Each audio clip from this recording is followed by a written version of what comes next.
Well, I signed the bar roll back in 2013, and there's a bit of a difference between a barrister and a solicitor. Solicitors tend to solicit work, while barristers tend to get briefed by solicitors, or sometimes we do direct access. The barristers are quite well known for doing a lot of pro bono work, which basically means we do a lot of stuff for the community. We have a lot more time in investigating things and looking at things, and we do things like draft up documents for court to provide for clients. We draft pleadings, we do all sorts of things. But most importantly, what we do is we actually give advice on certain legal matters. And what a barrister does, or what a lawyer really does, is we're problem solvers. That's it, in a nutshell. So someone comes up and says, "Hey Ray, can you help me out?" I'll see what I can do. And I'll look tirelessly and uncover every stone in order to try and find a solution for you, because that's my job. I was once told, how much advocacy should you be doing when you're looking after a client? And I was taught a long, long time ago back at law school. And that was at James Cook University, well known for the Mabo case. There was the students at uni that did that case, by the way. I guess the best way is that I was told that you should always look after your client, put your own interests aside, and always act in the best interests of your client. They're paramount, more so than your own. And that was also taught by my mentors, and I was lucky enough to have my pupillage, which is like a baby barrister, and you'll see these three gentlemen, who are actually my pupils, my masters when I was a pupil. And they still help me to this day. Now, the other thing is that how should you treat someone? You always treat somebody, for example, in a criminal case, you treat someone as if they've committed a capital offence, and that the sentence for them would be hanging. And that you've got to give that veracity and that work to make sure this person doesn't hang. And that's exactly how I look at every single case I touch.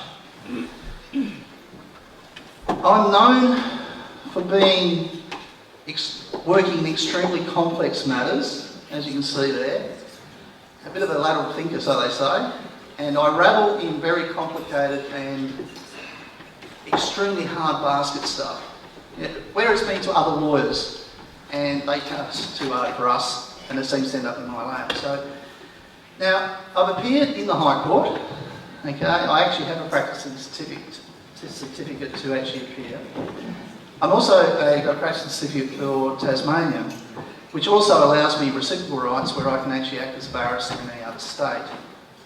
And I appeared in just about every other court, tribunal you can think of in some ways. But I mainly specialise in the following, which you can see here. My real love and passion is constitutional law.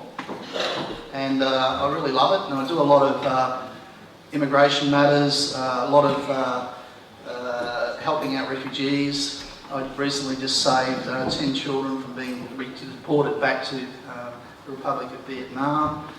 That was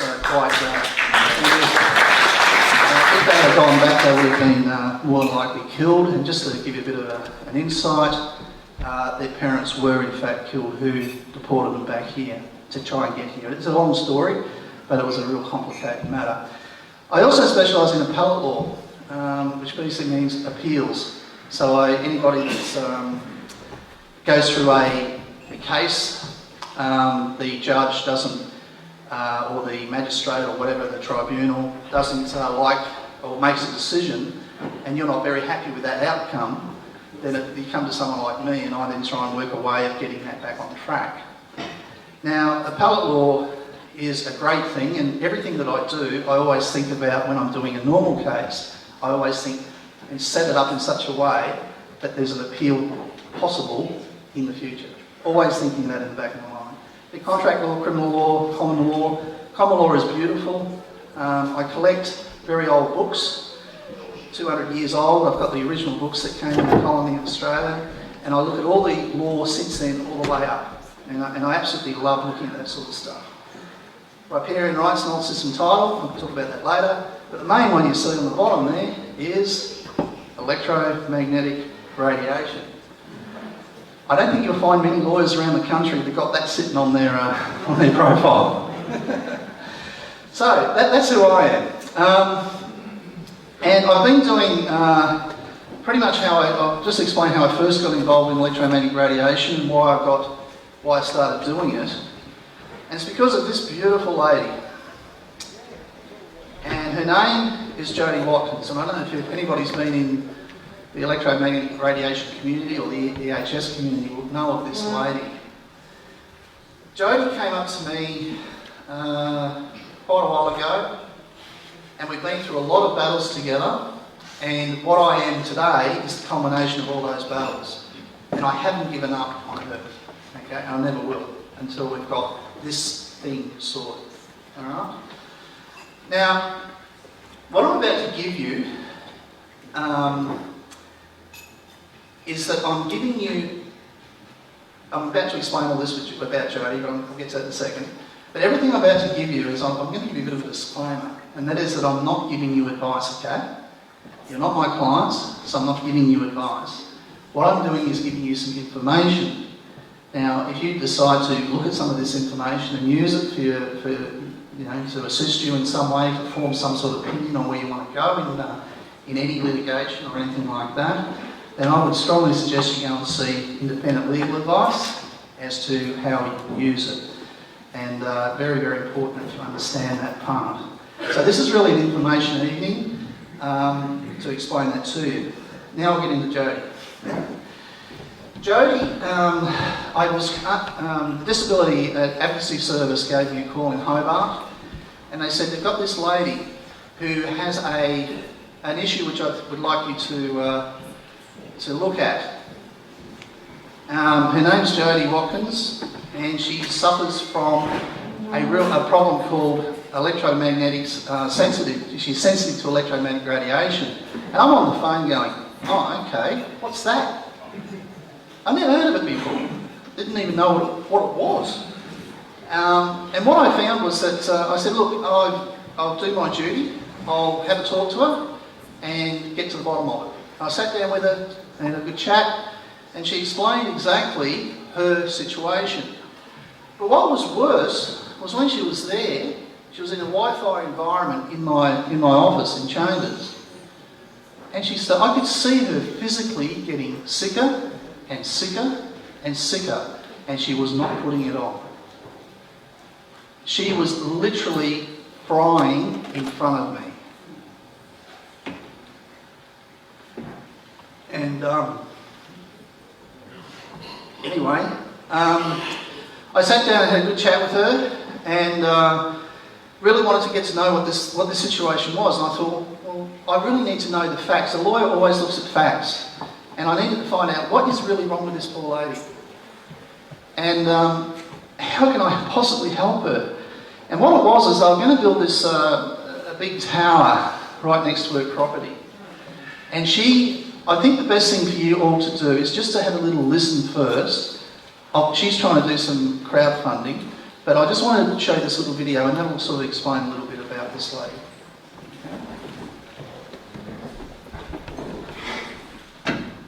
You got any volume on that? No?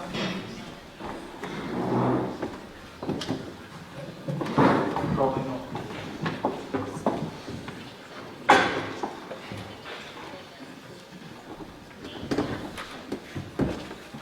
We're not going to have much like that.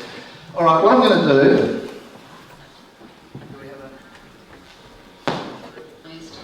With multiple chemical sensitivity, MCS. Do you want me to start again? Yeah. And more recently, To give you an idea, she's really the lady that started the whole thing. an immune impairment brought about by an exposure What to year was it? chemicals, Oh, that would be 13. which resulted in industrial lead levels being found in my system. This injured my immune system to such a point that I went on to be medically diagnosed with multiple chemical sensitivity, MCS, and more recently, electromagnetic hypersensitivity, EHS.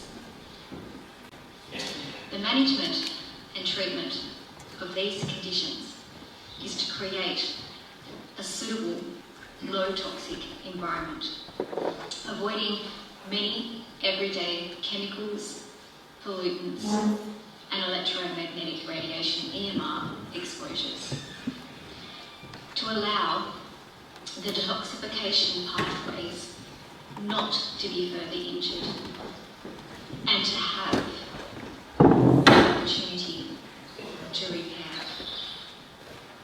These exposures disrupt and break down the immune, hormonal, and nervous system, resulting in loss of function, pain, and suffering to every part of my body. As a result, I was unable to source any housing option for the best part of 15 years, as I cannot live in a normal house due to the many building materials not tolerated. In particular, formaldehyde and pretty much anything petroleum derived. I was therefore left to endure 15 years building a personally handcrafted, low-toxic, healthy home, identifying and sourcing specially selected materials for my specific needs for the condition of MCS, just to be housed and recover from many challenging years without basic dignities and shelter. This purpose-built home finally enabled me to live. But on nearing completion of my healthy home, a fixed wireless microwave radiation tower was proposed right next to my home, just 300 metres from my boundary. I went on to be consumed for 2.5 years by this huge task of trying to prevent this tower from going ahead, or at least have it relocated to a safer site option for my health. But unfortunately, the tower was built and made active in May 2015.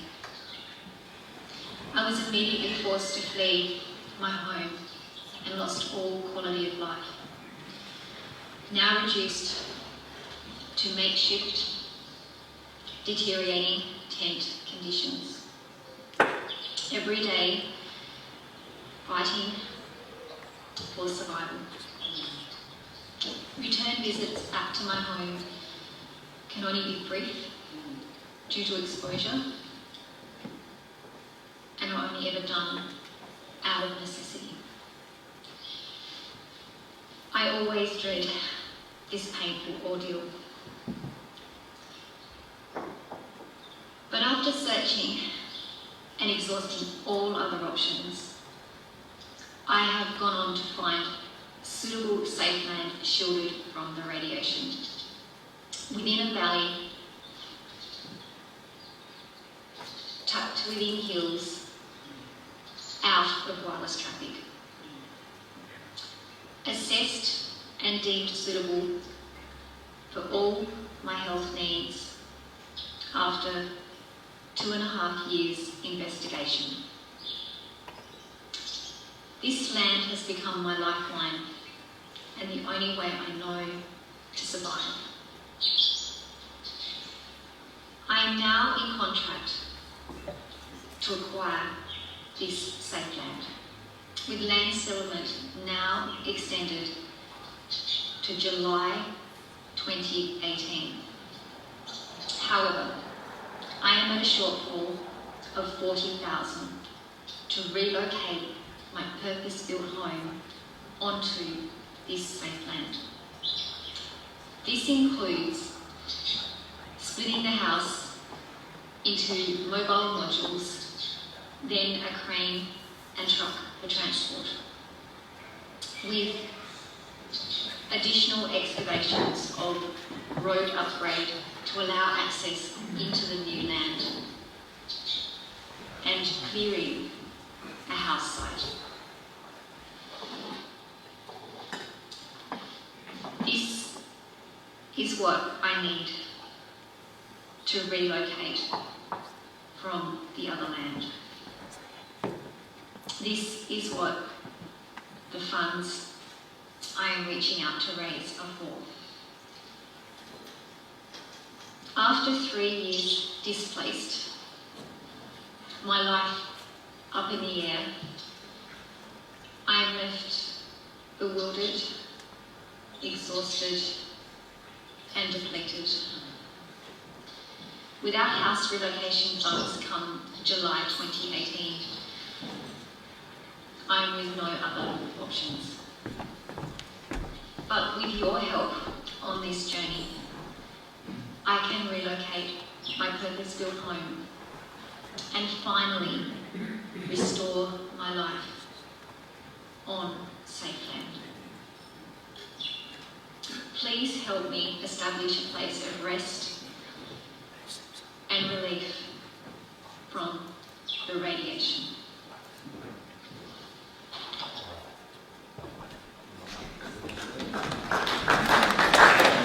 That was Joanie. Now, Joanie has been living in a tent. She wants to move her home, and that sort of explains the predicament. And this is sort of the predicament that I've now, since I've met Joanie, I've met hundreds of EHS sufferers in the same boat or in a similar boat. She literally cannot live in a Wi-Fi area. It's just impossible. She gets too ill. She's been diagnosed by Dr. Cooper, who's been really, had a look at her, treated her, and his recommendations are very clear. She's not to be anywhere near Wi-Fi. What I'm going to do is explain what I did for Jody, and then I'm going to go into the law. Okay? Now, what happened was Jody came to me, and I was puzzled, and I was thinking, how can I stop this? And I thought, well, the simplest thing is to do what's called an injunction. And I worked on what's called nuisance laws, and this is where it gets really interesting, folks. So let's talk about nuisance, shall we? When you buy a block of land, how it works is like this. You don't actually own the land that you buy, I don't know if you knew that, but you just own the rights to the land. The land is always owned by the Crown, okay? And that's why if you ever look at your title, it'll say tenant, joint tenants or tenants in common. You're a tenant, okay? But what you really are purchasing is the right to that land. But what is the right that you're buying? Okay? You're buying the right to the quiet enjoyment of your property without the interference of your neighbour. Now think about that for a moment. Free, the quiet enjoyment of property, free from the interference of your neighbour. And this philosophy has been around in law since day dot. And it's used worldwide, not just in Australia. Okay? Now, what that means is like this. Let's say my neighbour then interferes with my quiet enjoyment. Let's say my neighbour turns up the speakers too loud in their house. What can I do about that?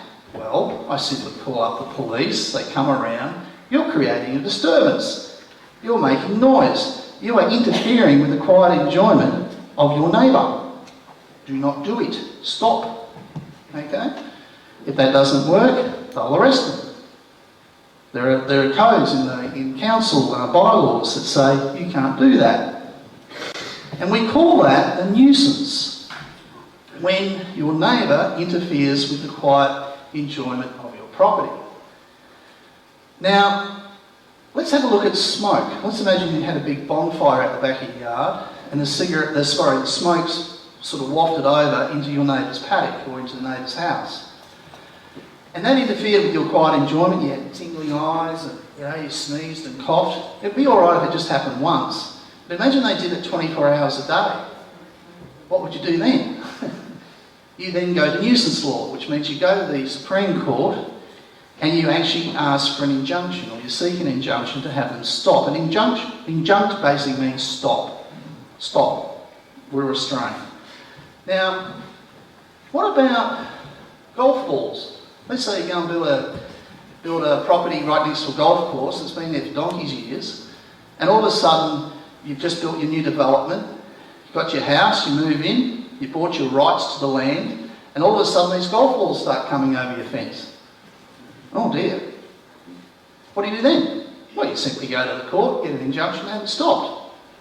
So many cricket grounds, you name it. It sounds crazy, but that's how it works. Nuisance is a very good little tool to use when you're trying to stop people from interfering with your quiet enjoyment of your property. Now imagine what a tower does. Electromagnetic radiation, what is it? Now you get scientists will tell you what it is, but it's actually electrical energy that somebody is shooting from your neighbour's property onto your property. Now, that's fine, but if it interferes with the quiet enjoyment of your property, in that it causes an annoyance, or it causes you discomfort, what can you do? You can go to the Supreme Court and seek an injunction. That's exactly what I did. I thought, okay, Jody, I'll work all this out, I'll go through all the nuisance law, get everything ready, we go to the Supreme Court. Now, Jody is a disabled pensioner because of her disability. Doesn't have much money, but she does own a block of land where her house is on, that she built over 15 years. So we go up to the Supreme Court, turn up to court, and there was a literal army of lawyers sitting on the other side. Just me and little Jody. We were just sitting there going, okay, this sounds good. Anyway, we managed to get into the court, we started doing things, and there was one thing that I did. I brought in a microwave oven, and you're probably thinking this is a bit strange. Why would a barrister bring a microwave oven into a courtroom? Okay, you're probably thinking, well, that's a bit strange. Because the APANZA guidelines, the APANZA standards, and I got some scientists to actually work it out for me, and I wanted it in layman's terms. I didn't want all that technical gobbledygook stuff. I wanted it in simple layman's terms as to what it is. And they said that if you've got a microwave oven and you took the door off the microwave oven but let the microwaves emit still, without the protection of the mesh and everything, and you stood 5 metres away from it, 24 hours a day and left it on, you'd be safe. That's what the guidelines are telling us. Okay? Do you think His Honour would let me make a demonstration in the courtroom? and he went, not in my courtroom. I said, well, I made my point, Your Honour. So that was really it. So what I'm trying to say is that what you see in science, and the trick in law is to try and work out and interpret the science, but look at the fact. And what we've got here is that we've got a problem. And that is we had to prove it. So even though I had that microwave oven sitting there, I had to prove to the court what that was actually all about. And I had to get scientists to explain the emission radiation situation, the whole bit. But anyway, I won't go down there. What had happened with Jody was that as we were in the court, the other side said, if we win this thing, and they made it very clear to the court that if an injunction was granted, that they would appeal the matter, and that during the time from when the injunction is granted to the time the appeal is actually heard, and if they win the appeal, they want to seek costs or damages for the time that it's actually between it. So what was ordered, in a sense, was not ordered, but discussed, was that Jody had to come up with security for costs. Now, when you're talking about a legal team, there's 7 of them, and there's just her, disabled pensioner, do you think she'd have the money to be able to come up with that security for costs to lodge in the court? No. And I sat down with Joanie and I said, Joanie, what are we going to do about this? And she tried to, we discussed maybe, crowdfunding, whatever it could be. She put it on the internet. I think she raised about $14,000. We're talking probably millions. And so I said to Joanie, I said, look, Joanie, if you continue, I'll be honest with you, you're putting your house and your home at risk. And she decided to withdraw. And it was sad because we were that close. Okay? Then I sat there and I thought, how can I do it now? What can I do now? And I thought, all right, if I can't go through the court that way, I can't come up with security costs, there's got to be another way. There's got to be another way of getting a restraining order made without having to go through the Supreme Court and have that issue of costs. And it took me a while, and I actually, it dropped, the penny dropped. Now I'm going to tell you something that's really interesting. Does anybody know what assault is? Okay. What assault is that when you literally apply force without the consent of somebody else, either threaten to apply it or apply it without their consent, that's assault. But what does applies force? Well, applies force means electrical energy.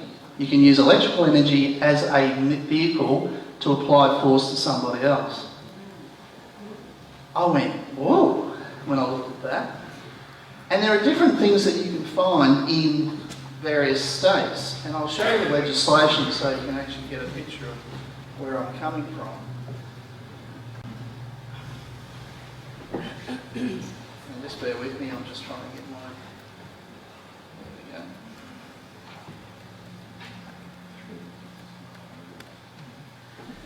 There we go. Right, so let's have a look at... Oh, sorry. Okay, just trying to do my computer. Where are we? Okay, so this is the law. Sorry, it's taking its time here.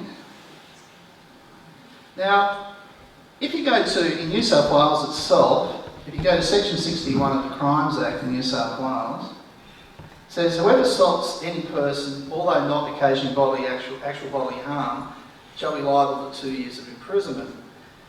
And the elements that are worked out to satisfy EMR are these certain issues. One is that it has to be voluntary and intentional.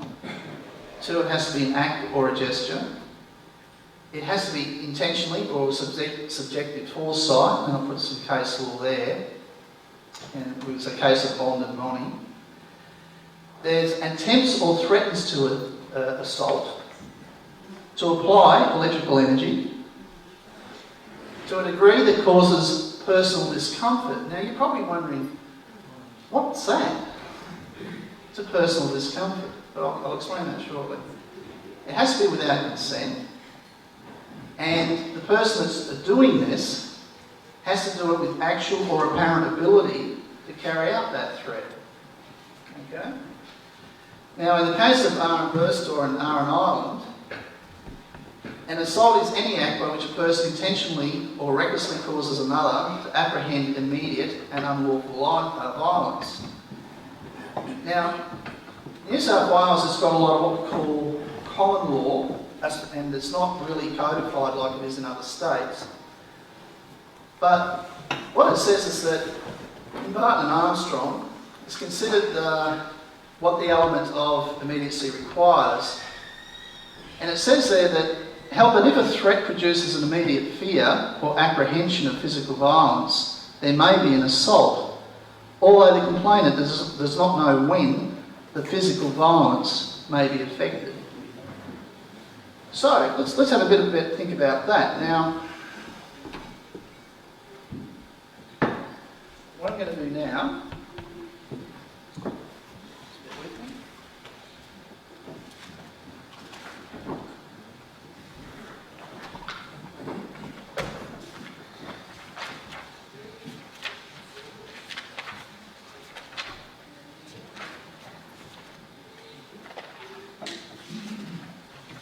Assault in, let's look at Queensland for example. Now, Queensland is basically the common law that is used by New South Wales in regards to assault. And you'll find that there are cases in New South Wales common law that says what is the definition of applies force in New South Wales. They use Queensland. So if we talk about section 245 of the Criminal Code Queensland, which is 1899, section 245 provides the definition of assault and indicates that a person who strikes, touches or moves or otherwise applies force of any kind to the person of another, either directly or indirectly, without the other person's consent, or threatens to apply force of any kind to the person of another, without the other person's consent, under such circumstances that the person making the attempt or threat has actually or apparently a present ability to affect the person's purpose, is said to assault that other person, and the act is called an assault. Now, there are note-ups in the Carter's Criminal Code which explains and gives case law in regards to what is applied force, and actually makes it very clear in there, in the actual statute itself, that says applies force includes the case of applying heat and electrical force or any other substance or thing, whatever, if applied in such a degree as to cause injury or personal discomfort. That's the key. Personal discomfort. Now, so how do we work this out? What do we do? Okay? How do we apply this with emitters of electromagnetic radiation? Well, I have to prove in a court of law what is going on here. Now, I'm going to try and do a little demonstration, if I may, to sort of explain the problems that I've had, but how it works.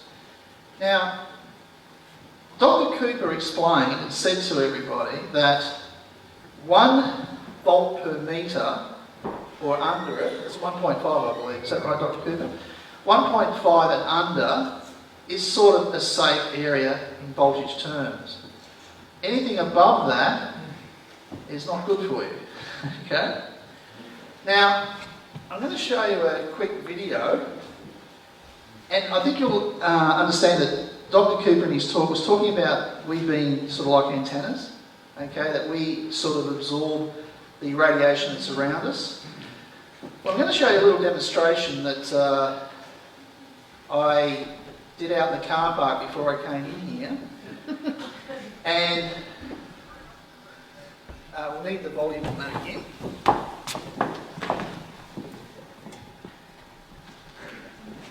Now, I want you to have a look at this, and this is really interesting. It explains how electromagnetic radiation actually does work in some way. You can't see it, but it's there.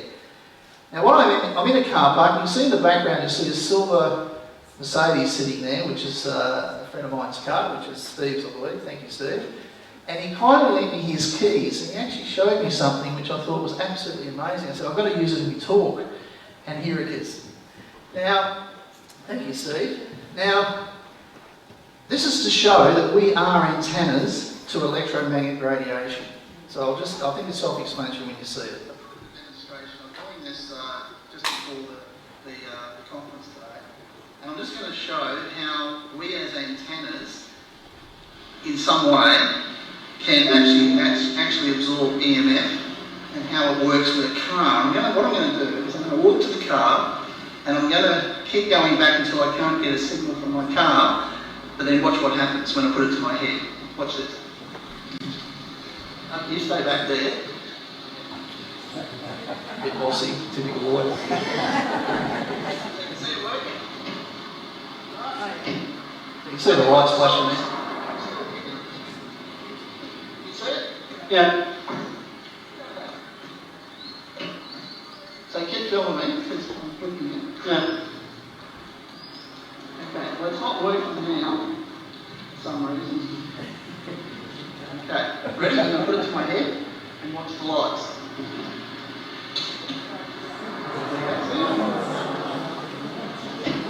Okay, but if I do it normally, see that? I'm clicking it, nothing happening. Put it to my head, click. Again, click, do it again. Yeah. Clicking normally. Oh, I've got to work now. Okay. Now.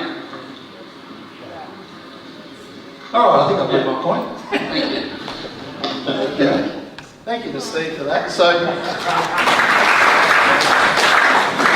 I think you're the brainwave. The brainwave, yeah. We've actually got a photograph of one tower with a beam going to the other one, so I'll get it to you. Oh, I'd love to see it. So if you've got anything like that. So look at this, you're thinking, wow, could Raymond use that in court? Could I use that footage in court? Well, what's going to happen is you're going to get all these scientists are going to debunk it, and they're going to go, oh yeah, but he I don't know, used smoke and mirrors with his little switch, and they're going to go through everything, and then we'll be in court forever trying to explain that little simple demonstration.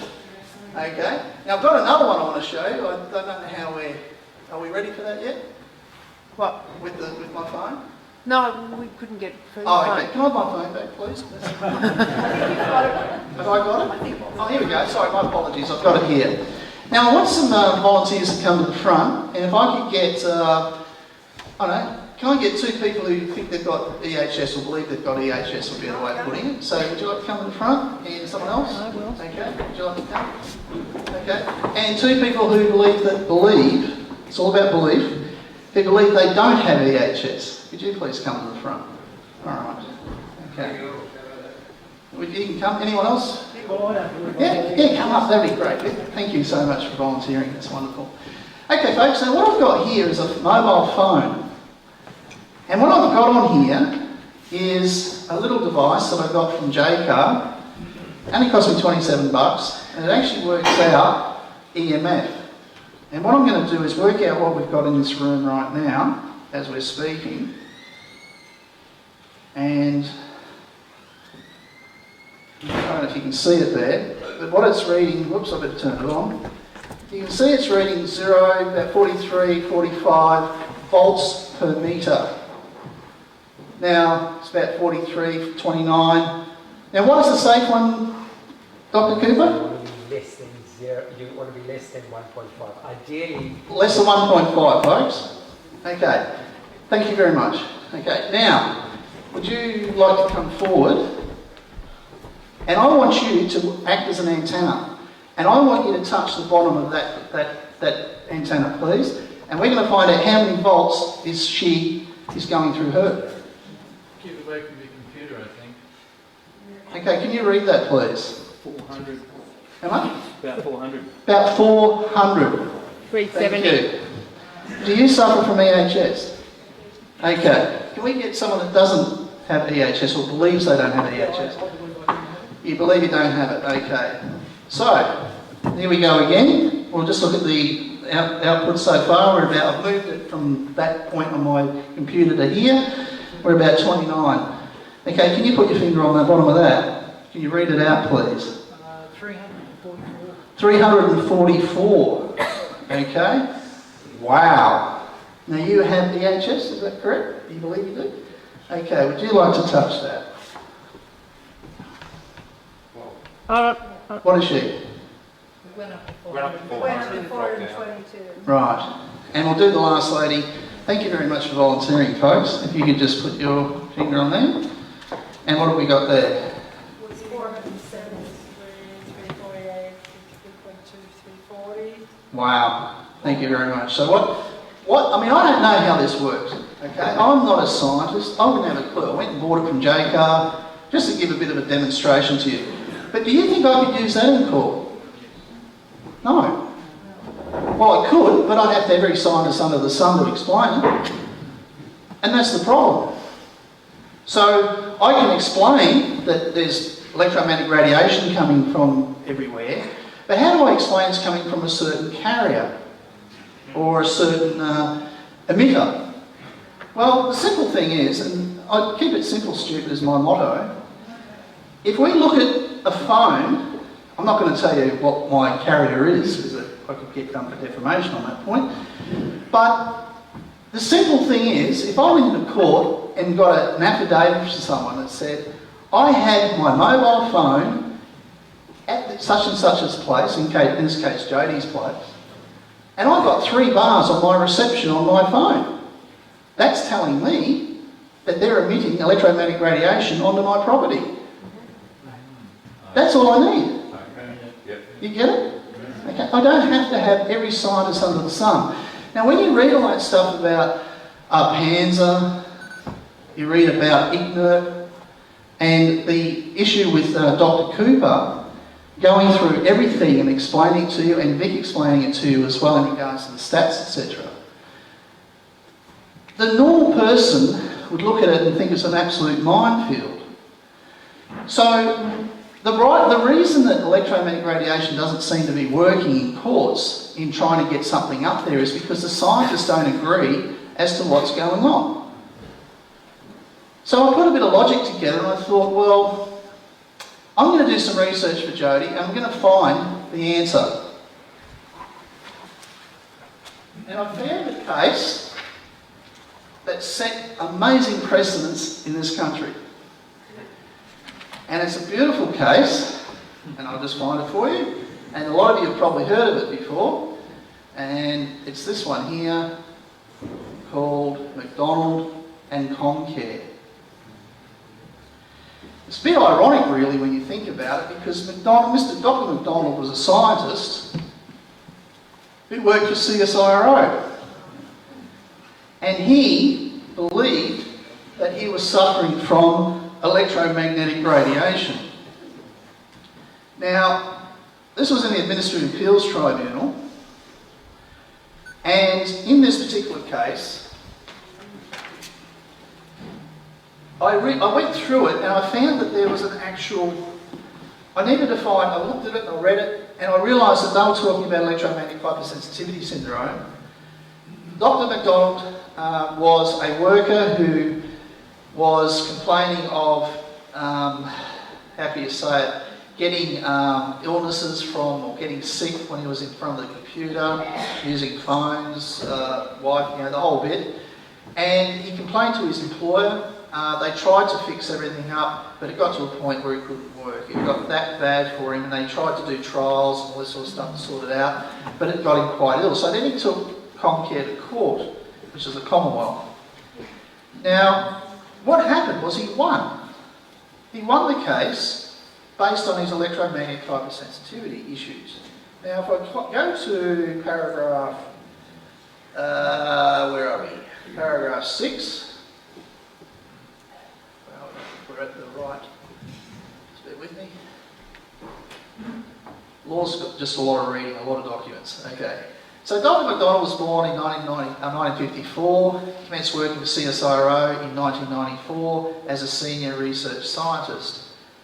At his interview at the position, he informed the selection panel that he suffered from sensitivity to electromagnetic frequencies known as EMF. Although Dr. McDonald had experienced symptoms of EMF sensitivity for many years, his condition was not diagnosed until 1993. The diagnosis was made by Dr. Cooper, his general practitioner at the time. Dr. McDonald was told that he was sensitive to EMF, which is emitted by equipment such as computers, televisions, mobile telephones, microwave ovens, amplifiers, power lines and transformers. And for some years prior to 1993, Dr. McDonald had worked with a computer with an LCD screen and with a thermal printer without difficulty. Upon being diagnosed with the condition, Dr. McDonald followed the medical advice he was given, and that's really crucial. He followed the advice that was given and took steps to reduce his exposure to EMF, including moving to live in the country and limiting his exposure to television and other electronic devices. Dr. McDonald noticed that his health improved when he made this move. Okay. Now this is the court case itself. All right. Now the decision of the court. I'm going to go down to where are we? This is going to start sounding very similar to Jodie Watkins' situation and a lot of EHS sufferers in the world. If you look at paragraph 20, it says Dr. McDonald is restricted in the activities in which he is able to engage and still continue to feel well. He describes his living on the property as an isolated existence. His social life has been severely curtailed as a result. Social gatherings with family and friends are less frequent than prior to the trials. On rare occasions, he attends football matches, theatres and concerts. He leaves these events quickly to avoid exposure. He limits his visits to Melbourne to see his children to 1 day every fortnight. He continues to travel on international flights, but does so less frequently as he becomes ill, particularly in airport terminals. He wears protective clothing and uses a protective blanket when flying in commercial aircraft.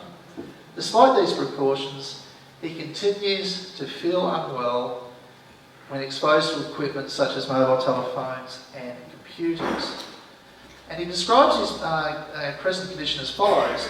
Because of my heightened sensitivity, exposure to EMF now causes an uncomfortable and distressing range of symptoms, including nausea, fatigue, ringing in my ears, persistent headache, more frequent migraine, dizziness, numbness, imbalance, eczema, tingling sensation, a rise in blood pressure, and rapid heartbeat. Now, what happened? There were the issues with determination in this case. If we go to paragraph 76, excuse getting down there. Was he tall or short? What's that, sorry? Was he tall or short? That's a good, not a good indicator. Not overly tall. Not overly tall. So if we go to 76, and this is the issues that were raised in the case.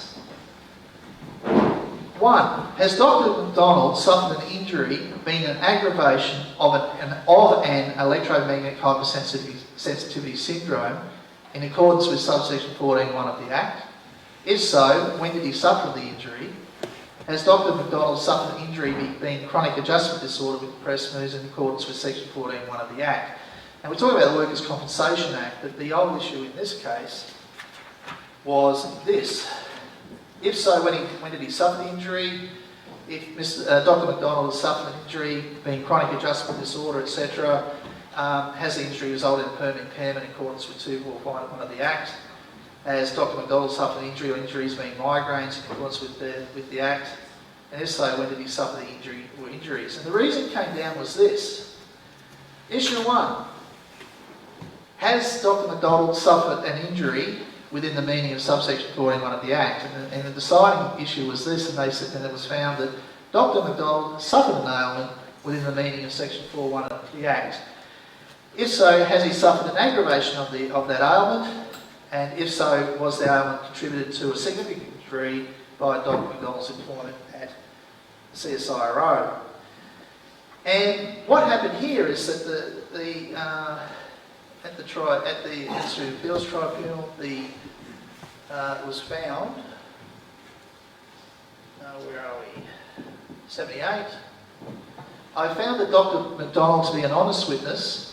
I am satisfied that he has accurately described the symptoms from which he suffers and that he has not exaggerated his symptoms. I'm also satisfied that by reason of the medical advice he received over the many years, and he believes that he suffers from electromagnetic hypersensitivity syndrome, I'm supported in this conclusion by the opinions of Dr. Wiseman and Dr. Stevenson, and both reporting that in assessing Dr. McDonald, they found him to be a credible historian. Comcare argued that electromagnetic hypersensitivity syndrome is not an ailment, as the unchallenged evidence of Dr. Cooper is that there are no diagnostic criteria for such a condition. I do not accept this argument. The definition of ailment does not require that it be a condition that fits with particular diagnostic criteria. The definition is very broad, although in part in that the word ailment as part of that definition. Now, what I'm trying to say is if I go down to 81, this is it. I'm satisfied that from about 1993, Dr. McDonald has suffered from an ailment, albeit one which may not be the subject of a recognised diagnostic label. The condition he has described is that of suffering nausea, disorientation, headaches. It is a condition which he believes was caused by exposure to electromagnetic fields. This condition is properly described as a derangement of physical or mental health or function, and therefore is a physical or mental disorder or defect with the definition of ailment in subsection 4 of the Act. Now, what does that all mean? Well, what I'd like you to have a look at is this. I don't know if you can see it. It's not working for me. Up there it talks about it is a condition which he believes was caused by exposure to electromagnetic fields. What this is about what we call a reasonable belief.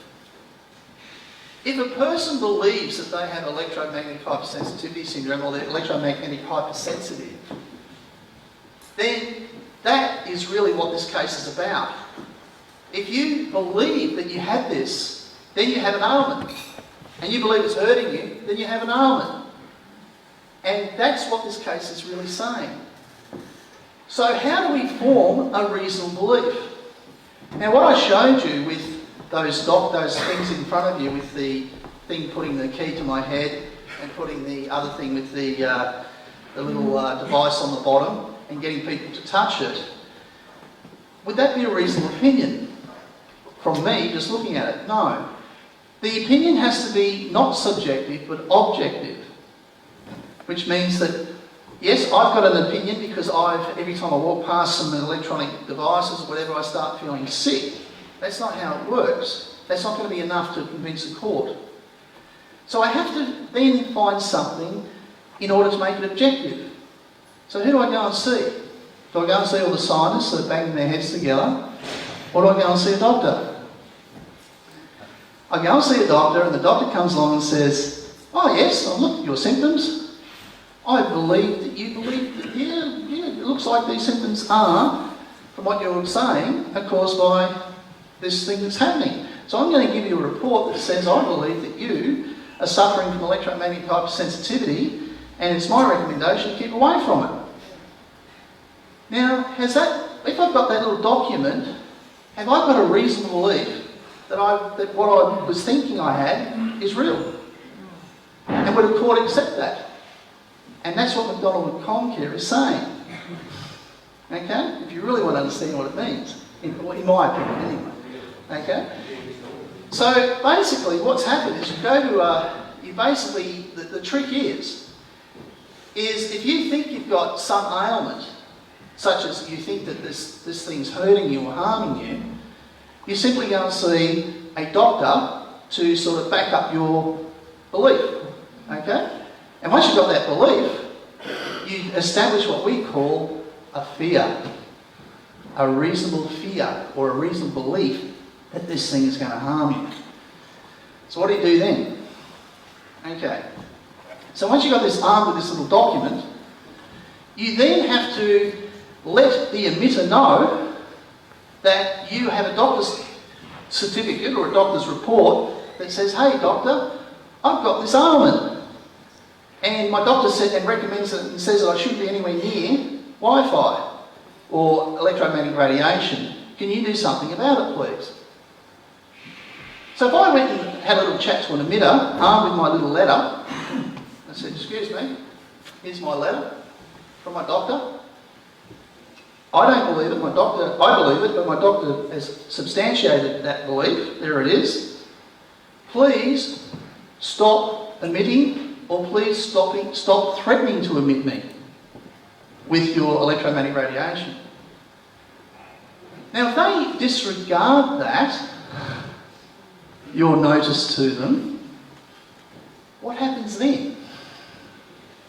So I've just told them, hey, this thing's going to hurt me, stop. I can tell my employer, I can tell my, the councils, I can tell other people, I can tell anybody I want. Hey guys, this thing hurts me. Please don't do anything that could make it not good for me. I need to be avoided, I need to avoid this sort of thing, don't let it come into my property, or I'm going to end up quite unwell. If they don't listen to it, then that's when the liability kicks in, and that's what I'm going to talk about now. Okay? So, where do we go from here? Now, how do we stop an emitter? Remember I said I had a talk about our friend Joanie, who was having a lot of problems? Well, what you can do is you can go and do two things.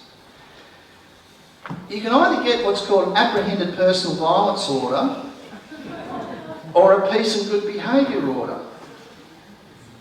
Now, this sounds kind of strange, doesn't it?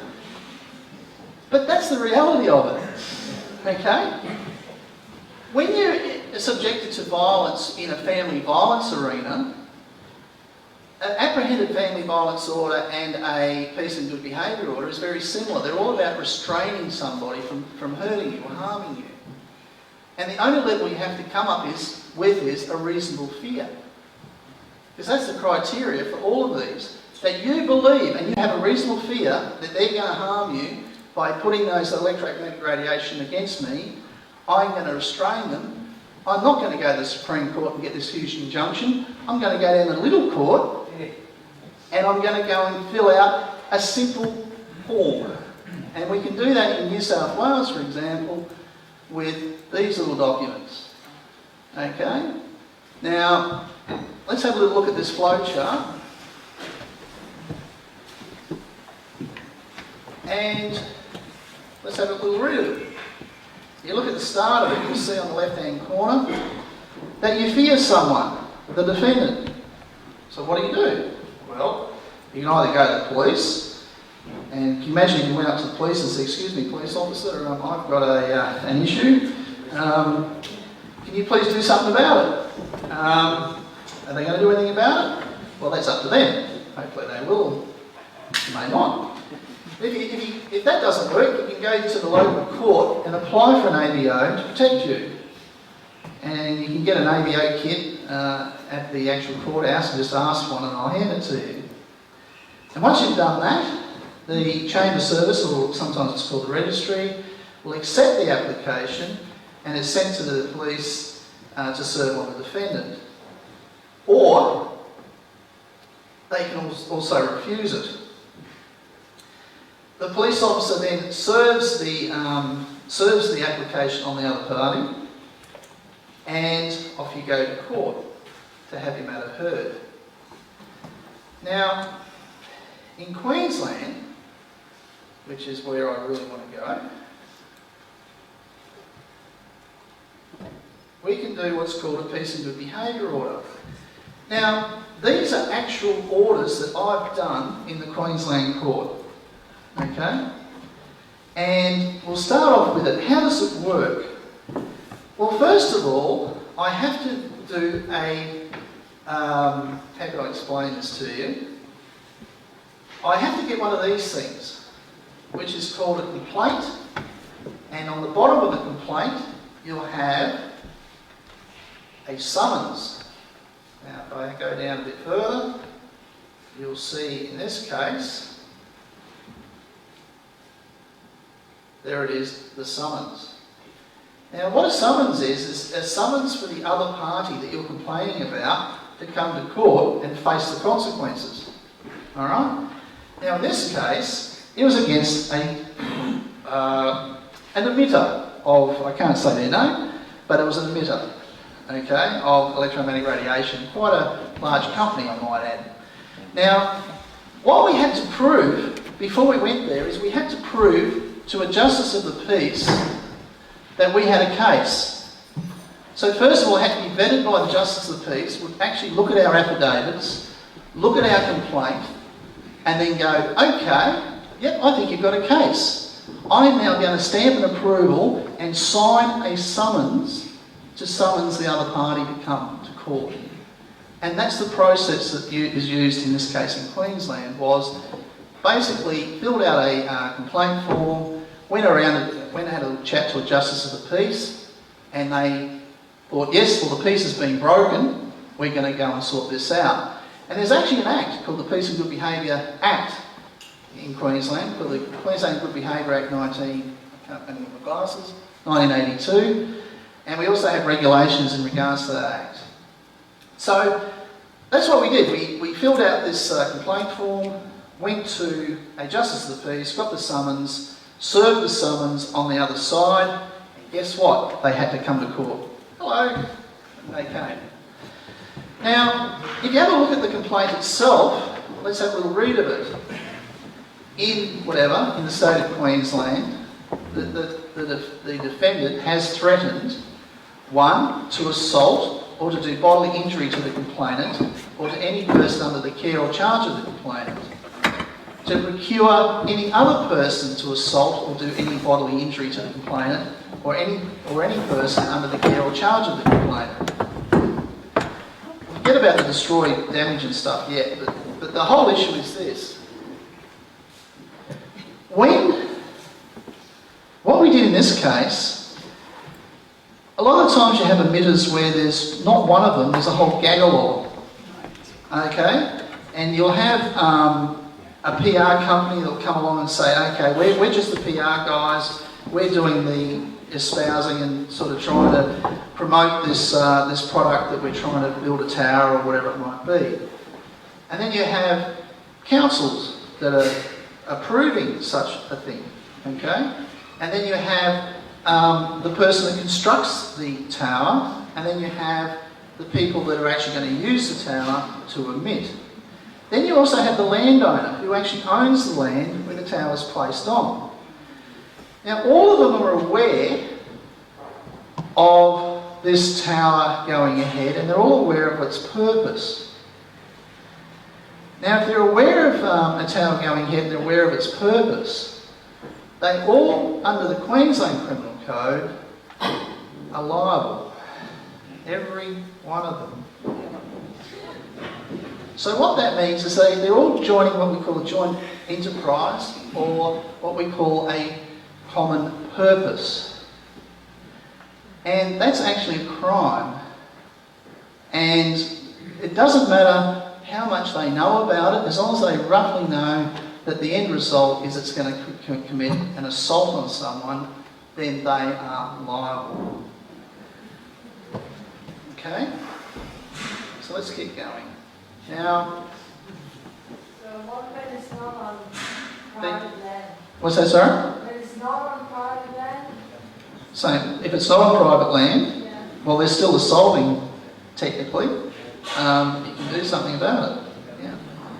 So let's keep going. So if you read this thing, you say the grounds of the complaint are this. 1, the defendant is a corporation and is classed as a person under Section 1 of the Criminal Code, 1899 Queensland, and also Section 36 of the Acts Interpretation Act, 1954 Queensland. I actually found a case where a good behaviour order was in fact made against a corporation, and it was Synergy Living Cooroy Proprietary Limited PC, and that was an interesting case. Because when I remember I rocked up into the Magistrates Court in Queensland, I actually had a QC with me, and this actual claim was vetted by a retired Supreme Court Justice or Judge. And we knew we don't go and put stuff in court that we think is frivolous or vexatious or has got no hope of success. I made sure that I was correct in what I was putting to the court.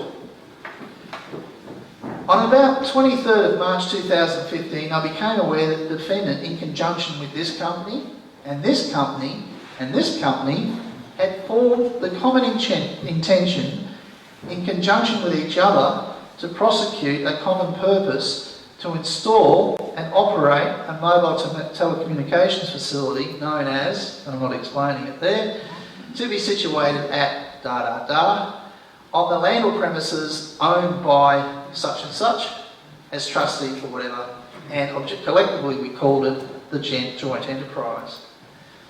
Now, The facility is being installed for the purpose of releasing microwaves, electromagnetic radiation into the environment. Pursuant to 11D of the Environmental Protection Act 1994, electromagnetic radiation is classed as a contaminant. And pursuant to Section 10 of the said Act, contamination of the environment would occur if electromagnetic radiation were to be released into the environment. The joint enterprise sent me a UGL Environmental Electromagnetic Energy Report dated the 24th of February 2015. The report indicates that my residence, which is situated 100 metres from this facility, will be contaminated by the defendant with an electrical field of 12.091 volts per square metre, with a power density of 387.79 microwatts per square metre. And that's all we had to say. And then we go into the common purpose. The defendant, being a party to the joint enterprise, fulfil the elements of Section 8 of the Criminal Code offences committed in prosecution of common purpose, which states, when two or more, just bear with me, when two or more persons form a common intention to prosecute an unlawful purpose in conjunction with one another, and in the prosecution of such purpose, an offence is committed of such a nature that its condition was a probable consequence of the prosecution of such a purpose, each of them is deemed to have committed the offence.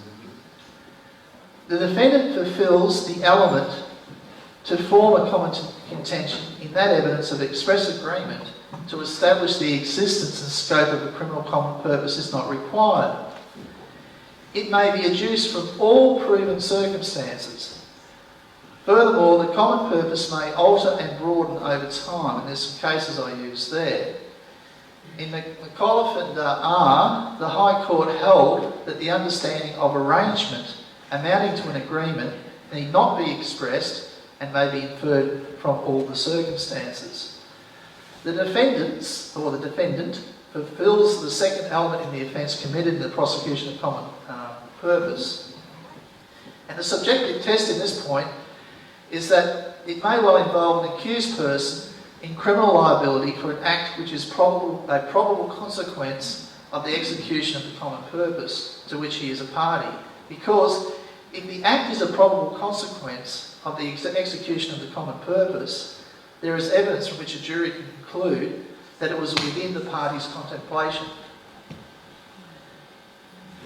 And the probable consequence of it, so I'm just sort of going through to explain this to you.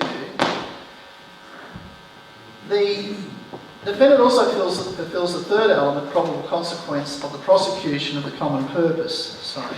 Oh, okay. See Brendan and R. A probable consequence is I apprehend that which a person of average competence and knowledge might be expected to foresee as likely to follow upon the particular act, though it may be that the particular consequence is not intended or foreseen by the actor.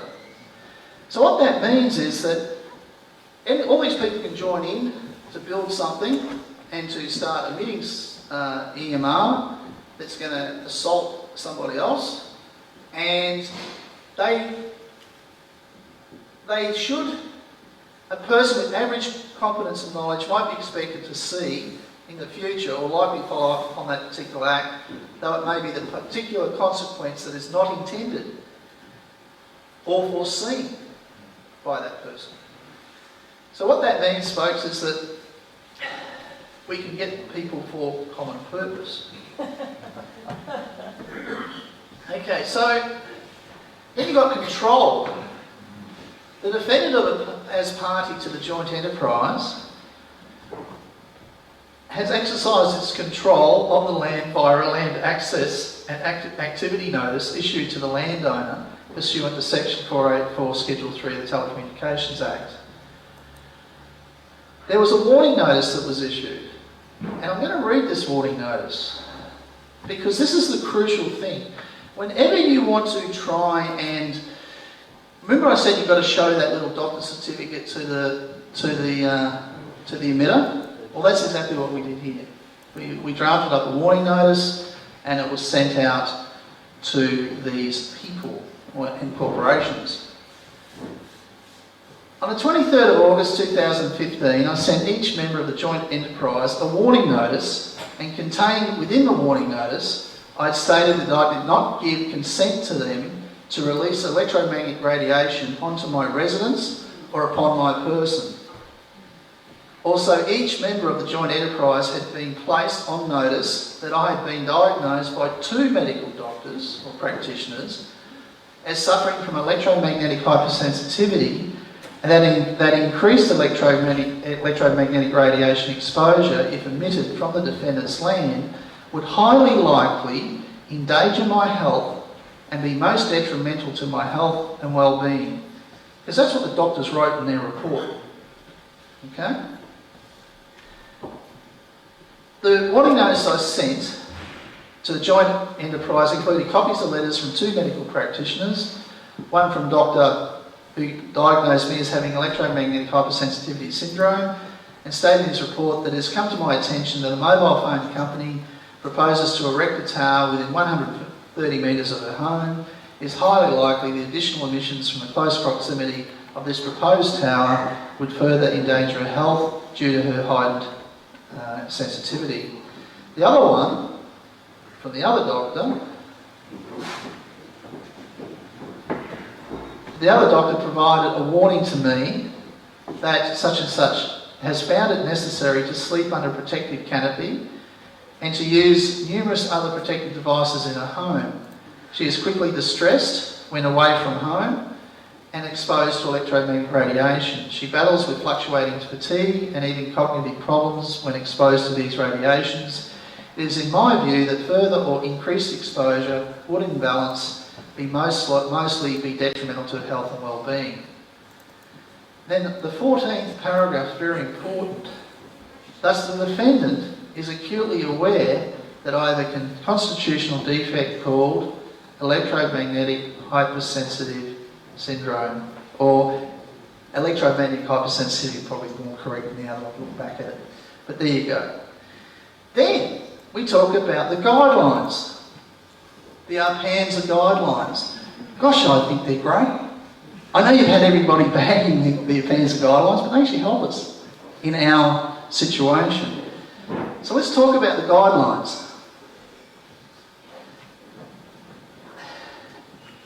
On the 23rd of September 2015, the Joint Enterprise responded to my 23rd of August 2015 warning notice via a letter addressed to me, which in essence acknowledged my health concerns.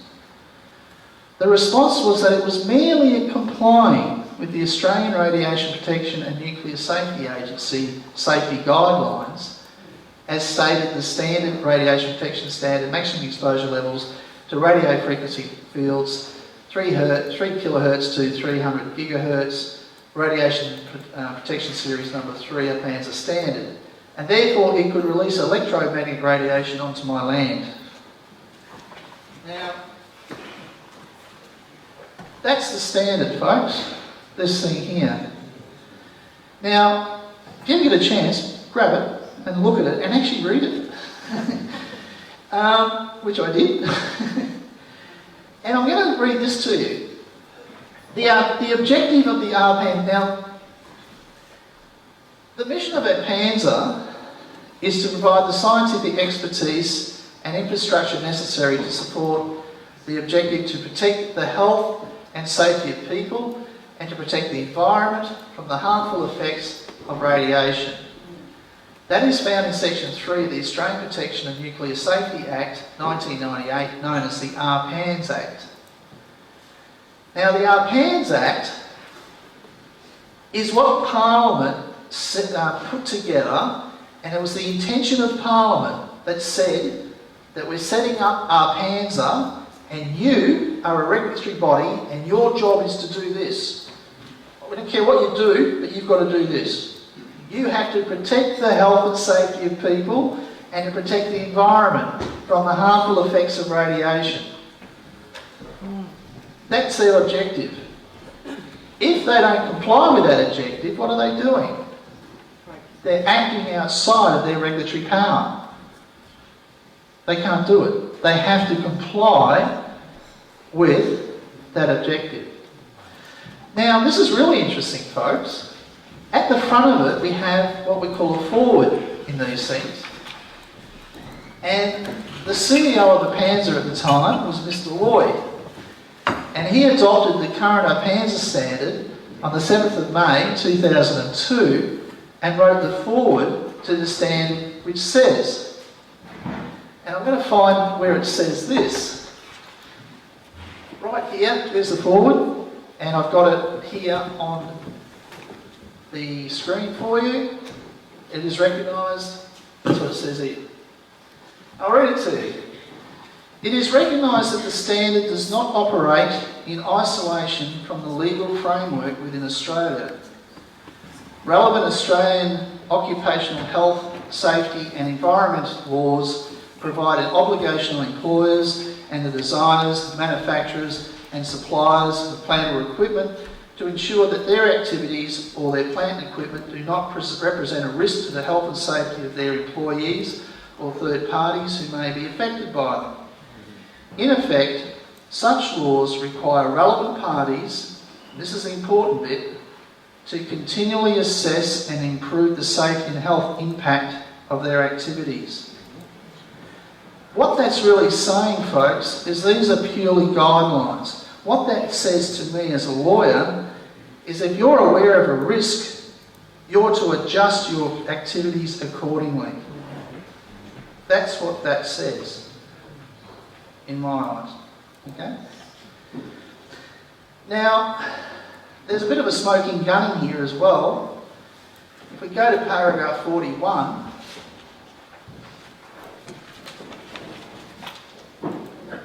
it actually says this.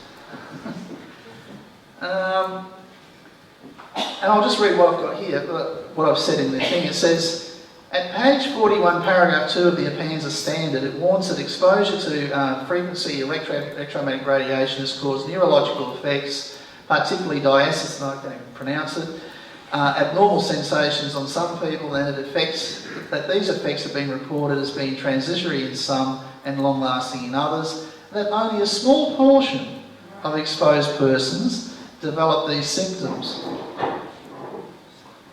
It also confirms that after very high exposure, now what is high exposure? Well, I would have thought 24 hours a day, 24/7, holding that little thing with 340 volts per square metre is, I would consider that high exposure. That nerves are grossly injured. And what we said in this was that clearly our PANSA recognises that electromagnetic radiation is a danger to human health, and therefore the defendant is and was always aware of this warning. So if they're following these guidelines, they're aware it harms people. Right? And if they don't do it, if they don't behave themselves, or if they're aware it's harming people, certain people, and I've given you a little notice that says, hey guys, what has the emitter got to do? Adjust their practices accordingly to mitigate that risk, to bring it down. Okay? Now,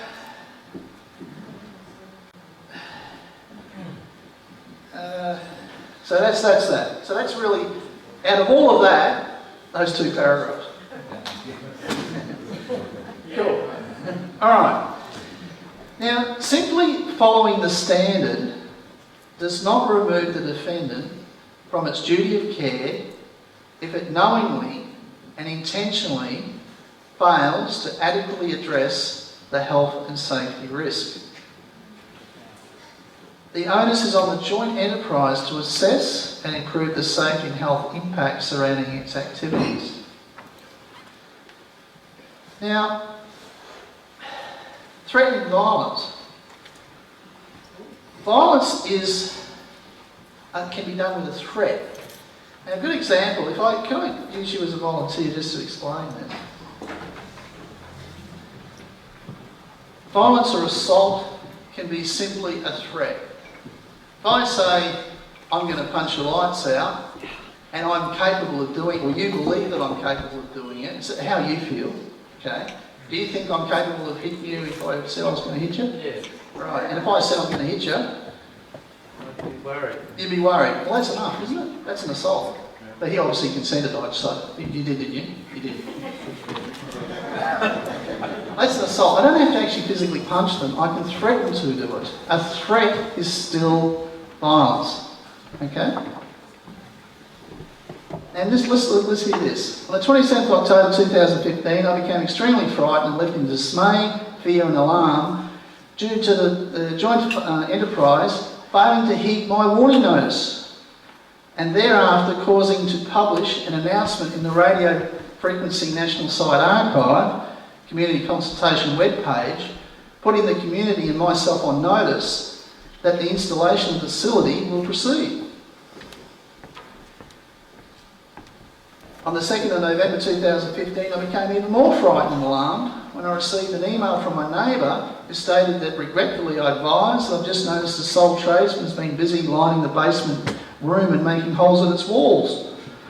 I checked with the design drawings on the RFNSA web site, and it is the room depicted by the plans as housing the hardware. Whoops, it's a sad day for that community. Now, if we go further, where are we?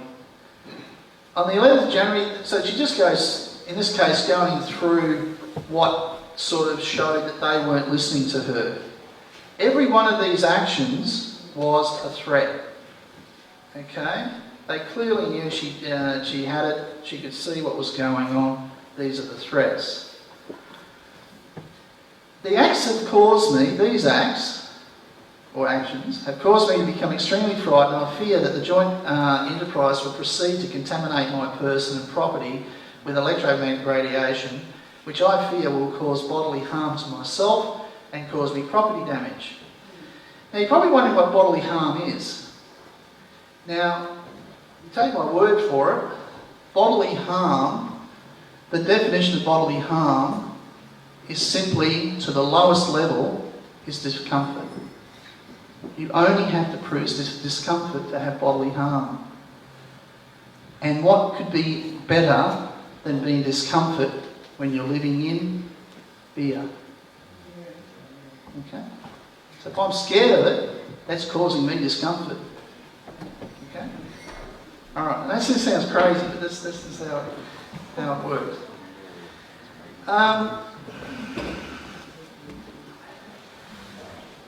Okay. The warning notice that I sent to the joint enterprise informed that I suffer from electromagnetic hypersensitivity syndrome. The joint enterprise ought to have known that to inform me that the facility was to proceed after I had knowledge of my health condition would likely terrify me.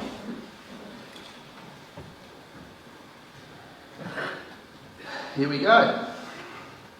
The defendant appears to be in contravention of Section 75 of the Criminal Code, 1899 Queensland, in that the defendant has threatened violence with intent that has intimidated and annoyed me, and also by words and conduct has threatened to damage my dwelling. Now the damage that we're talking about is the contamination, so it can't be lived in. Okay, simple as that.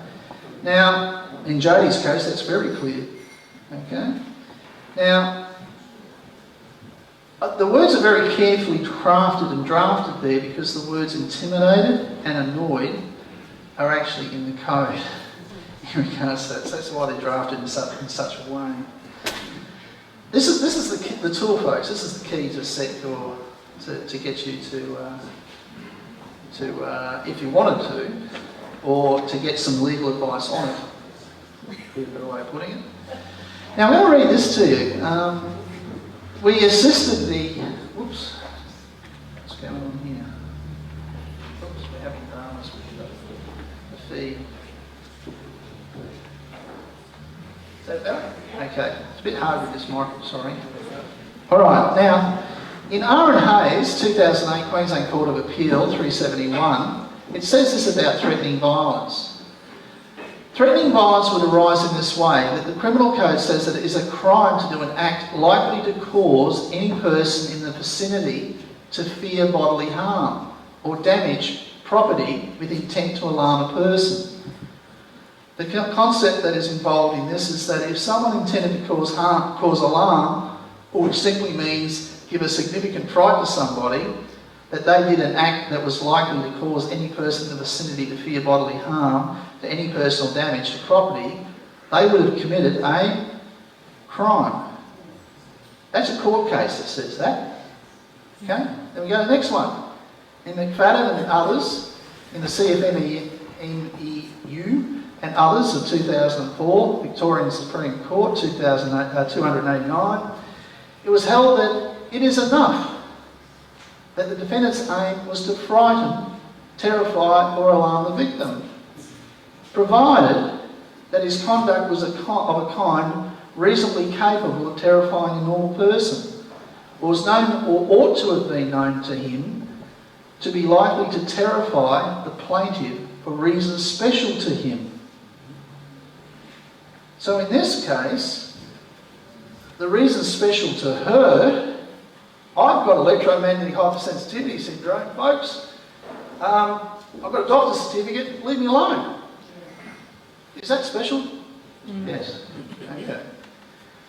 Threatening violence is unlawful, and therefore the defendant, in being a member of the joint enterprise, is deemed to have threatened violence in the prosecution of a common unlawful purpose pursuant to Section 8 of the Criminal Code 1899, Queensland.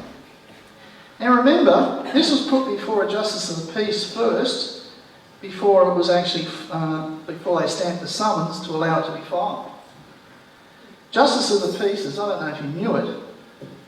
Why do we have a Justice of the Peace? What is it? Okay.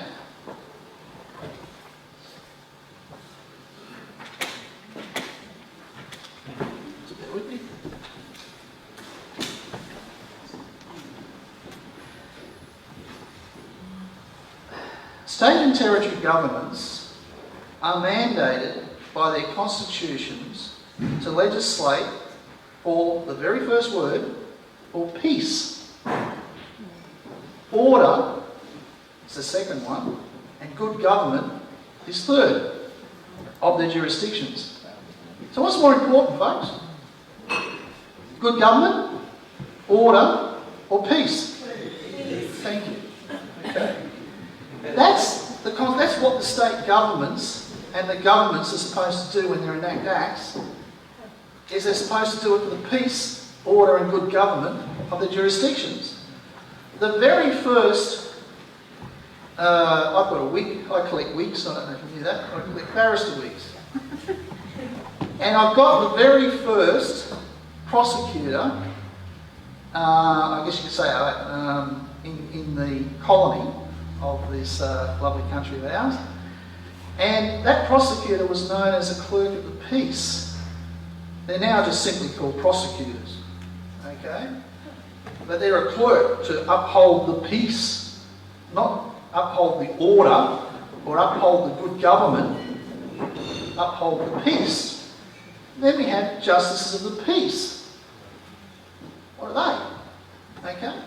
Their job is to uphold justice using the most important criteria, peace. Okay? Two justices of the peace make up a court in Queensland. Okay? You need two of them, and you've got a court. Okay? A magistrate is simply a stipendiary magistrate, which is a paid justice of the peace. They just like the name change, magistrate, but they're really justices of the peace. Judges are put under, we have things like the Justices Act. Okay? They're justices, they're all justices of the peace, technically. Every one of them. Okay? Anyway, the law is that technically they're supposed to keep the peace. Hence the peace and good behaviour order that we're seeking. Okay? Great. Okay. So let's talk about injury now. Let's get into that. Now, we keep going. I live in fear that if my home is contaminated with electromagnetic radiation, I'll suffer an aggravation to my existing electromagnetic hypersensitivity that will in turn cause me to suffer injury. Now, if I can get that... Normally if I'm exposed to electromagnetic radiation, I usually suffer injury after exposure. The exposure time usually occurs in short half-hour bursts. The symptoms after exposure to these short bursts of electromagnetic radiation can last at least 2 days or more depending on the length of exposure to the electromagnetic radiation. Now, just to give you an idea, what is injury? Okay. As I said to you before, bodily injury is what? Discomfort. It's as simple as that. Alright, so let's keep going. The criminal code's beautiful, isn't it? Sorry. The civil code, that's all for, you know, for the civil code's for people that've got lots of money and they want to have fights with who has the most money and who doesn't. That's, you know, that's usually what the civil side's about. But the criminal code is about keeping the peace. That's what that's about. Alright, so let's keep going. Okay, now you can see here she's got various things that she says that she's suffered, that I usually get these symptoms. We won't go into that at the moment because I think we've already heard that plenty of times. She even talks about irregular menstrual cycle, poor sleep, coordination problems, swelling of the face, heart palpitations, feelings that my brain is inflamed or burning, intense eye pain, changing temperament, which is outbursts of anger or tears, numbness to the face, and asphasia, which is a very common trait with people who are sensitive to electromagnetic hypersensitivity syndrome. Once they start getting what they call brain fog, it's very hard for them to think and to talk clearly. And I would actually see Jodie literally turn into a different person in front of my eyes. And what you saw in the video, it brings me to tears because that's not the person I always see. Because I see the bad side of it when she comes to see me. But anyway. And I'll read this to you. This is a really interesting bit when I talk about the bodily injury. I've covered it here. Here's the case. As discussed above, regarding the offence of threatening violence, I make note that bodily injury occurs if pain has lasted for a couple of days, then the body has suffered damage as defined in Brown and Blake. So it also includes that. Now, there's property damage to the house because electromagnetic radiation will result in damage that will impair the value, usefulness and normal function of my residential property. I live in fear that if my house and my land is contaminated, I will not be able to use it for the purpose it was built and purchased for. To be suitable for habitation, a house must be a safe shelter to protect the occupants from bad weather and danger. My house has a roof, walls, doors, windows and locks designed to shield myself, my family and goods from harm. However, my house and land will not protect me from a neighbour's intentional attack on my person with either excessive electromagnetic radiation, excessive noise, noxious fumes or smoke. Did I talk about nuisance before? There it is. Okay. Nuisance law is all about, you know what the word nuisance actually means? It means to harm. That's what it means. Okay. Now, the fear is that my neighbour, namely the defendant, intends to radiate and contaminate my property with electromagnetic radiation, which will make my home cause my home to become harmful to my health and well-being, and thus render it uninhabitable.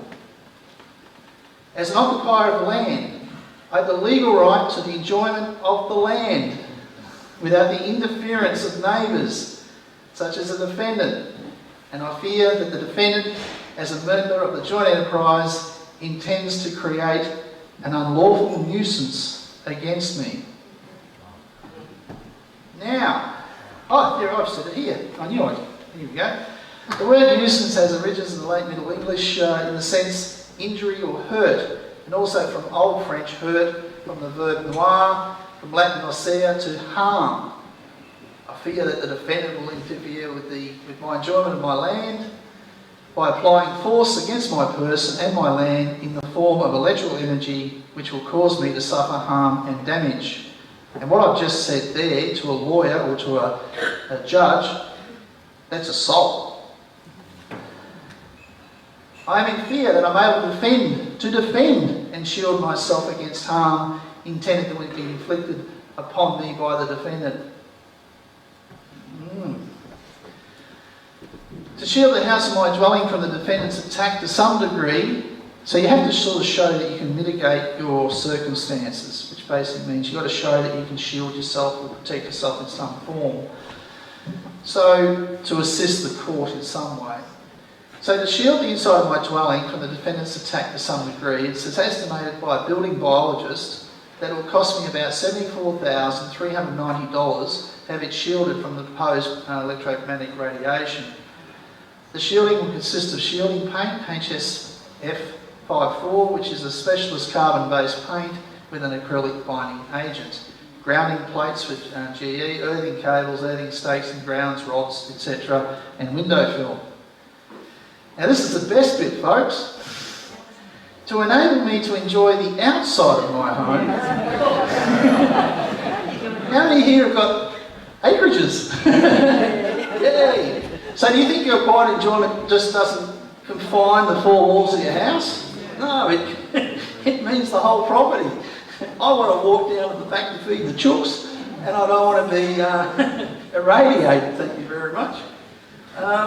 So basically, we worked out that it will cost, we worked out that to do some basic shielding without doing the rest of it, hang on, we've done it here. To allow me to enjoy the outside of my home without interference from the defendant, my land would need shielding also by means of a large Faraday cage. My land size in area is 964 square metres and would require the screening of the entire property up to 15 metres high with suitable metal mesh. Metal mesh to cover 2,854 square metres will be required. The cheapest material suitable for the Faraday cage, as tested by the building biologist, is Bunnings Cyclone Powder Coat Aluminium 555749. The estimated cost of the mesh, inclusive of grounding plates and rods, not including labour or framework to hold the mesh, and that's just the mesh, is expected to cost about $47,173. Thus the total damage cost as raised above is $121,563. The actual damage I would envisage would be much higher, including labour and framework, additional strength or layers of screen to sufficiently handle weather and to actually attenuate the radiation than the estimate, and then therefore would require further assessment. The shielding will also require replacing periodically to ensure its effectiveness. So yeah, what do you think when the Justice Peace saw all this? And the court, and the defendants. Assault. From the time I first became aware of the defendant's intention, I have suffered great distress and fear. On the understanding that electromagnetic radiation has such a deleterious effect on me, and knowing that this radiation is harmful because of that effect, the distress has been exacerbated by the fact that I had my husband and 3 young children under my care, ages 7, 11 and 13, who will also be affected by the radiation facility and at risk of suffering bodily harm at the hands of the defendant. Now, pursuant to section 245 of the Criminal Code 1899, a person who strikes, touches or moves or otherwise applies force of any kind to the person of another, either directly or indirectly without the other person's consent, or threatens to apply force of any kind to the person of another without the other person's consent under such circumstances that the person making the attempt or threat has actually apparently a present ability to affect the person's purpose, is said to assault the other person, and that act is called an assault. I'll go through, and I've sort of already explained all this. I don't need to go through that. But I think you're getting the picture, folks. Okay? Now, what it was is that you then put on this thing, orders. Okay? The orders that you want. And you say the orders that you put, this is the very last part of it, that the defendant keep the peace and be of good behaviour for a period of 2 years. That the defendant not assault, threaten violence or threaten to assault the complainant. And that the defendant not release electromagnetic radiation from the mobile telecommunications facility known as blah blah site, situated at blah blah blah, Queensland onto the complainant's property at blah blah in Queensland. Now, when it says 2 years, it's because the Peace and Good Behaviour Act puts a limit as to how long a piece of good behaviour can remain, and it usually states it can be up to 2 years. So we went for the full hog. We wanted 2 years. And the way this is drafted, you can actually get this thing on the internet. So I hope you've all got your pens and papers ready in a minute. This is the summons that we sent, and we just explained what's on the summons. And I'll give you the kit in a minute. The summons, this is what forced them to come to court. The complainant has made before me, this is the Justice of Peace saying this, to the defendant. A complaint has been made before me, and it has been substantiated to my satisfaction that on the 27th of October 2015, in the state of Queensland, you threatened to assault or to do any bodily injury to the complainant or to any person under the care or charge of the complainant. You also threatened to procure any other person to assault or do any bodily injury to the complainant or to any person under the care or charge of the complainant, and to destroy or damage the property of the complainant, and to procure any other person to destroy or damage any property of the complainant. And this is the most important bit. And the complainant is in fear of you. Okay? And then we have a bit of an alternative there. Or that the intentional conduct of the defendant directed at the complainant has caused the complainant to fear that the defendant will destroy or damage any property of the complainant, and you, the defendant, are hereby directed to appear before the Magistrates Court at Brisbane, and then it goes on at 9 o'clock at a certain date. Well, what do you think they would have got when they got that? Okay? Now, then we get the order, and as I said, these are the orders that you put in, and that's what you file. Now, that's how you do it, folks. You do an affidavit to put in all the evidence that you need, and I'll then go into, this is a piece of good behaviour kit. Whoops, I don't want to, no, I don't cancel that. So this is a piece of good behaviour kit. Okay, and it explains it all. It explains all the law, it explains what you have to do, what criteria you have to fulfil, and everything that I put in that explains it to the T, what you need in that piece of good behaviour order. Work in New South Wales as well as Queensland? In New South Wales, not a piece of good behaviour order, but what you can do is one of these things. Okay, a apprehended personal violence order, and I'll just get the actual sample of the application. You can get this off the website. There it is. This is New South Wales, folks. Okay, and let's have a quick look at this, shall we? Okay. So this is a sample. This is what the court produces to give you a bit of a hands up on how to fill one out. Okay. And it's not as strict as the one in Queensland. It's a lot more simpler. Okay? And it just talks about your relationship. So it's, in this case, the protected person is not related to the defendant. And that's usually what happens with an apprehended personal violence order. That you have to have, you can't be related because then it becomes an AVO, which we're not talking about here. Just gives you address, etc. You know, file. It's just like a summons. In essence, is what this is. And the grounds of the application, in this case, this one's quite simple.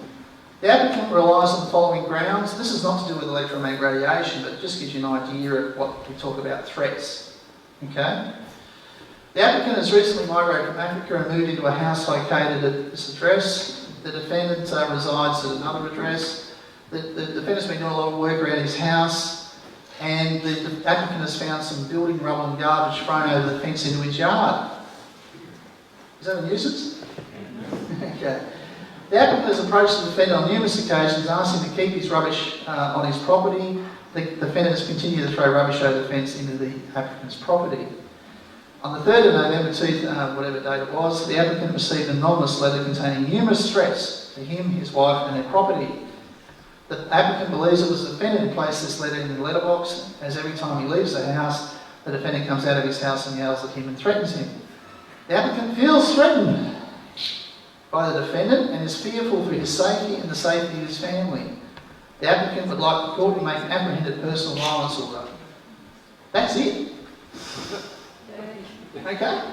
And then put the orders in.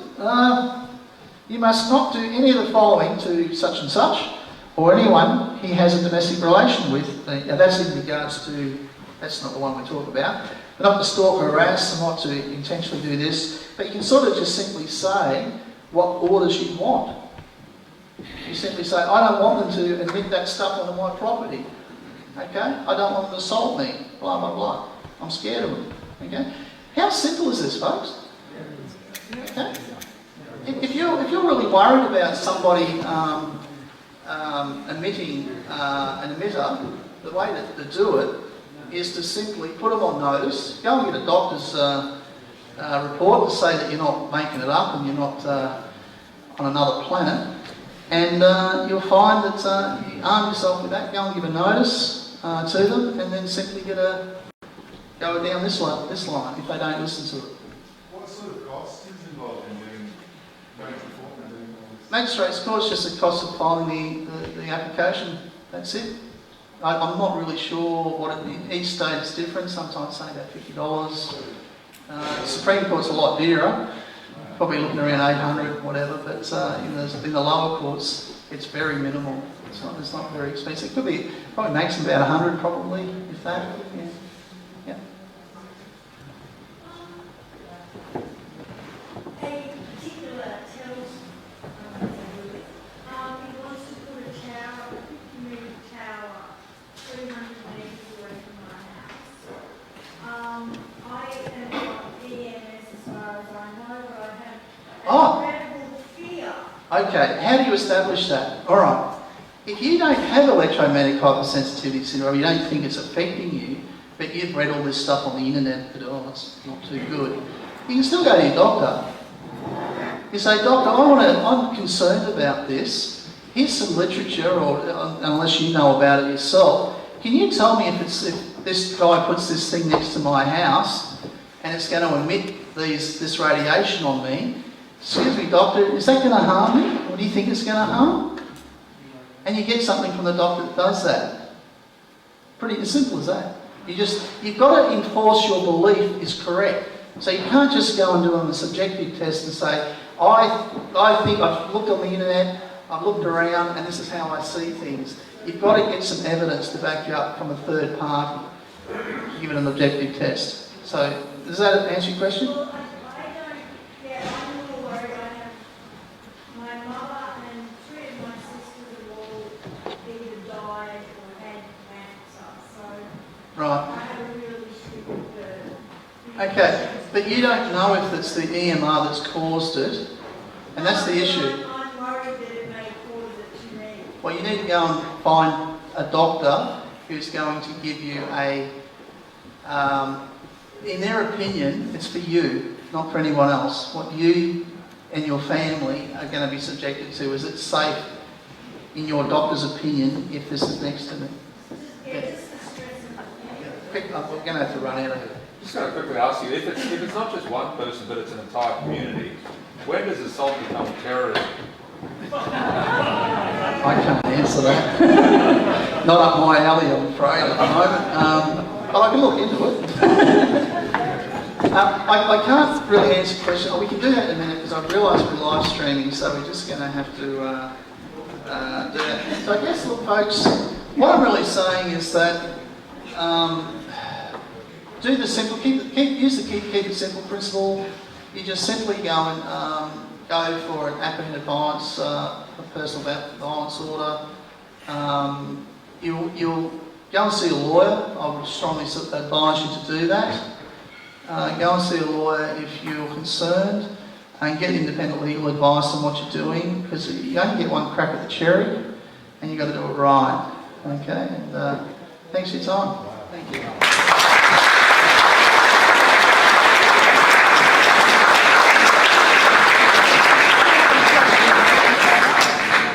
Right. Right, questions, folks? And feel free. Please. We probably might be best if we do it from the floor just for a little bit, and then I'll sit down and have a good chat with you personally. Is that all right? Yeah, I'll get your card in a minute. But Can you stop a tower? can I? Can it stop a tower? What do you think? Well, I can't imagine being through All right, it's not the tower. Okay, so what you're saying, can it stop a tower being built? No, it can't. But what it can stop is them emitting from that tower. Okay, do you understand the difference? So, now the other thing is, if a council approves something, all right, and they know that it's going to, if they've been warned about it, okay, then are they liable? Okay. But the other thing is that councils have sometimes got a real problem, and I do have some cases, and this is something I think will help councils if they want to get some advice on it. And there is cases that are out there that where councils, there's been plenty of councils who have objected to towers. Okay, it's as simple as that. But they've done it the wrong way. All right, and I'm going to give you a case that solves the problem for councils. Here it is. Okay? What if I buy a little property that's already got an emitting tower? Yes, it doesn't matter. It's in regards to, no, if a council decides not to approve a development, and usually what happens is the emitter will then take that the council to court. And unfortunately so far, they're pretty much, the emitters have won every time. Okay? But I'm about to show you a case. Has anyone heard of the precautionary principle before? Okay. Oh, I can't. It's just, sorry about this. Technology, don't you love it? That was a bit of a pun. Okay. I'm going to put up the case now. And I've highlighted a fair bit here for you. I'm sorry if we're going over time, but let's go for it, huh? All right. So, your councils are there to help you, and unfortunately what happens with councils, they get very scared about stopping some form of development. And I'm not particularly talking about any development in particular. Oh, boy, you shut it down. Oh, please don't do this to me. Cancel. Oh, I missed it.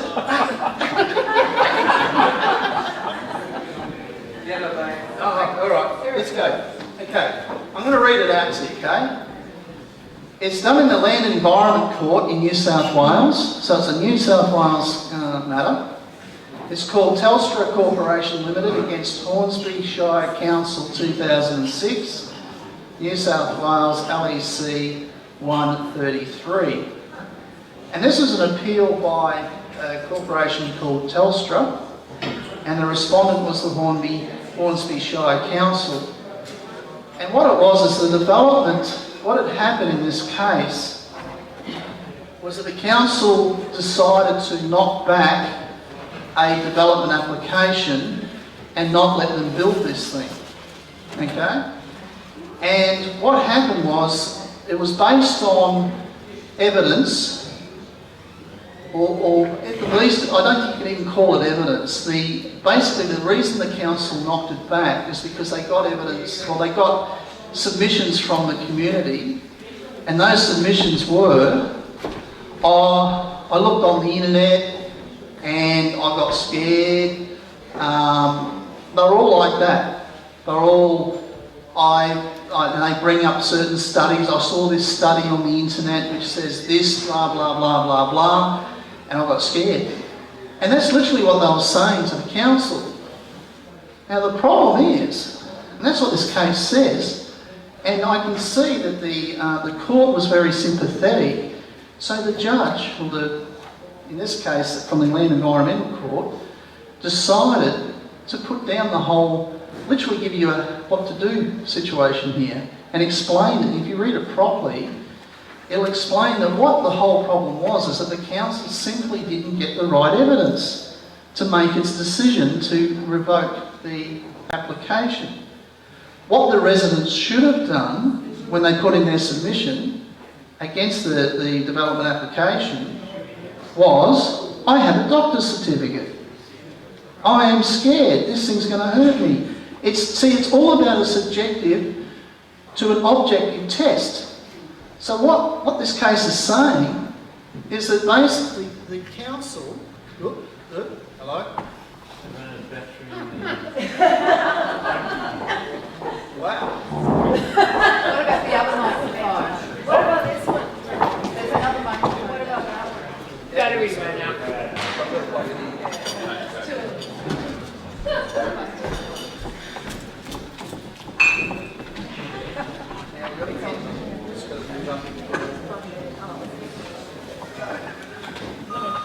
What was that?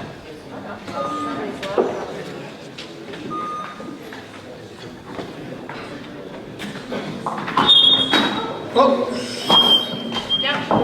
There's a bit of feedback there. I love the sorry about that. You all like Fender? They're great. When I was back in the rock and roll days, good old Fender. Got along. All right. All right.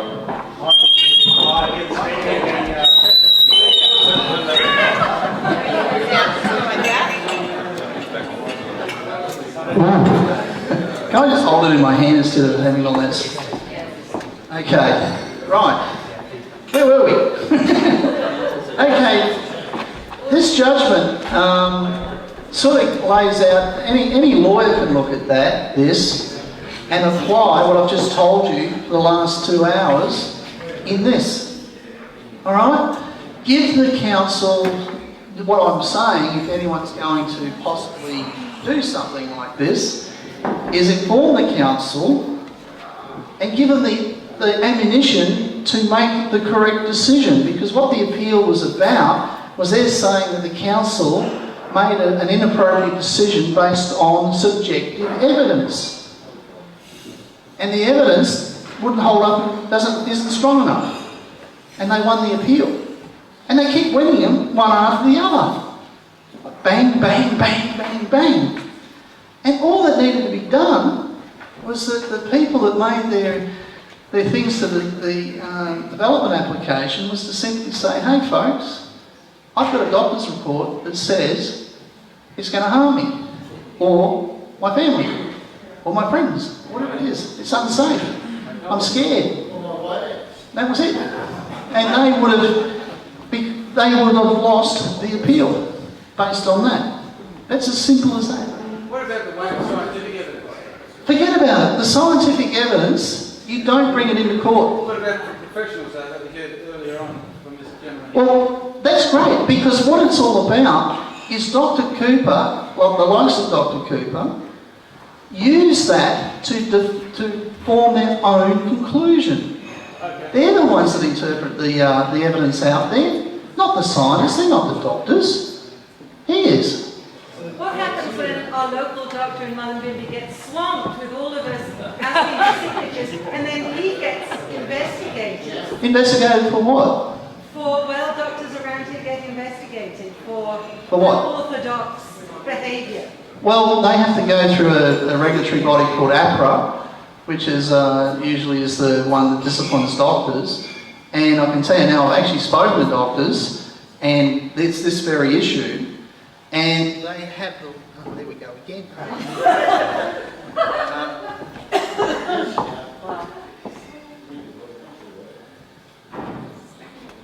Shipload. Yep, here we go. So really it's... The doctor... You've got to understand that a doctor is a specialist, somebody that the general population sees as having credibility and looking at the information out there and coming up with their own opinion. And they've got to have that freedom to do that.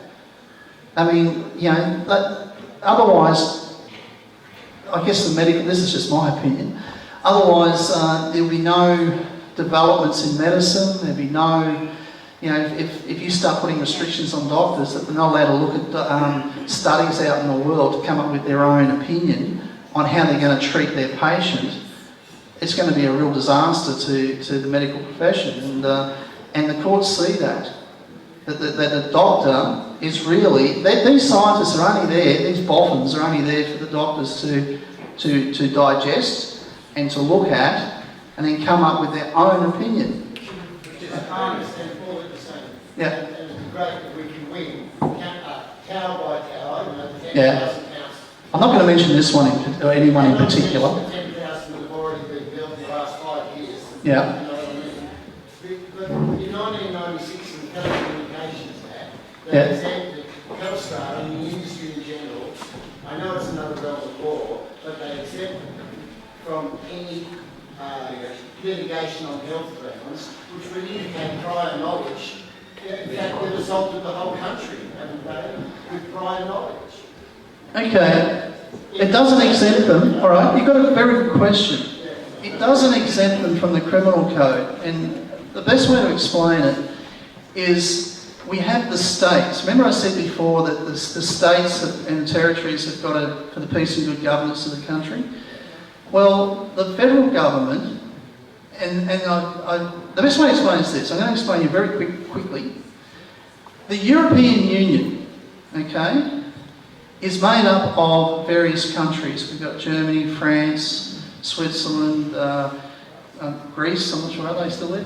Greece, and so on. And then all these countries that form a federation, and it was called the European Union. Now, what happened was the countries gave a little bit of power to the Union to make certain laws. So they gave them a bit of power, like to make laws on the euro, for example. So there was a currency that we all could use called the euro. The best way to explain the European Union to you is that is exactly what Australia is. We are a federation. Each state is its own sovereign country. That's why we have New South Wales, Victoria, Queensland. Okay? The federal government was formed in 1901, and what we did under the Section 51 powers of the Constitution is we gave them certain powers. One was marriage, one was defence, okay? One was money, okay? But they're restricted on what they can make, on what laws they can actually put across to us. So laws like the Uphands Act, which brings in the Uphansa, the Telecommunications Act, okay? But there's one thing they can't do, and that's the crime in this state. Each state has its own criminal code or criminal acts. And what I'm saying is they can't make a law that goes against the peace and good government of a state, and you have what we call an ultra vires law, which basically means that it's beyond its power, it's beyond its scope. Well, yes, well there are things that need to be challenged, but you need people to challenge it. And you need people that know what they're doing to do it. And that's the problem. And that's what I'm trying to do here, is trying to educate as many people as I can and try and get the word out and get other lawyers involved and do something about it.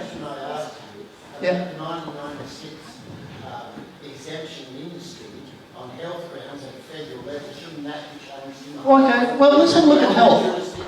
Does the federal government have jurisdiction over health? No. I'm going to ask you that question. Do they? No. Okay. Well, thinking about national security for a minute, who looks after all our hospitals? The state government does, because the federal government doesn't have the power to do health. Medicare, okay, they try to do that to sort of assist. The GST, you know what the GST actually is? It was a goods and services tax, and it was brought in by a gentleman by the name of John Howard from many years ago. And what John Howard did was he wanted to take over the health system. He wanted to make all the states pass their power of health over to the Commonwealth. But the states didn't agree. So what John Howard did in basic government back then said, all right, we'll do a deal.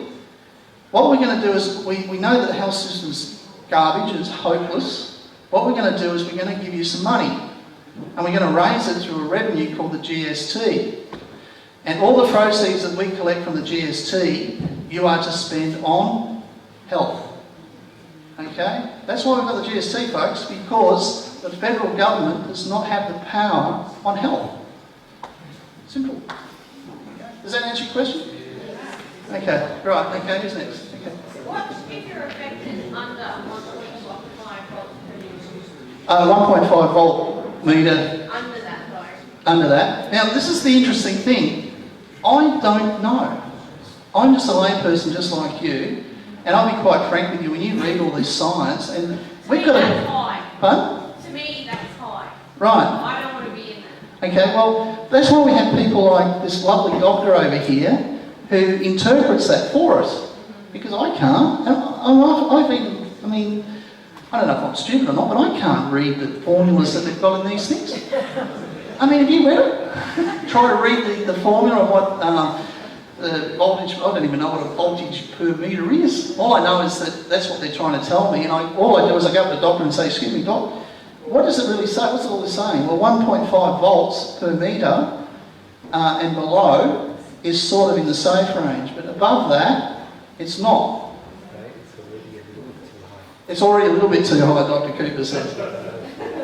It's got to be below 0.5 of a volt. Oh my gosh. Okay. Thank you. All right. And does it matter how far away the tower is? What if it's like a kilometre away? Yes. See, what the thing about towers is it's not the tower is how far it's away. So let's say I'm going to do a quick demonstration. Okay? Can I get you to stand up? All right. And I want you to stand here, and I want you to pretend you're a tower. Okay? And I'm going to get you to come over here, and you're going to be a tower about 2 kilometres away. I'm going to get you, and you're going to be another tower. Is that all right? Okay. I'll get you on the other side over here, and you're over here. Isabel? Okay. You come over here. We've done a DA, and you go on there. Okay. All right. And we'll get you there. All right. Now, here's the tower. The tower is not all about emitting, is it? It's also about receiving. Okay? When I did that little experiment, when I got you to put your fingers on the bottom of that thing, you were receiving those waves. You weren't sending them out. That's what was coming into you. So you've got microwaves going chuk chuk chuk chuk. I'm living a kilometre away from the tower. What's behind me? Another tower. So you've got to look out where the other towers are. You'll find that this one tower could have about 10 towers all pointed at it doing the same thing. So you're not just getting the stuff, the crap from that tower, you're getting it from all the other towers that are around it. I think I've proved my point. Okay, thank you. Thank you. All right. Yep. I spoke to an epidemiologist from Canada.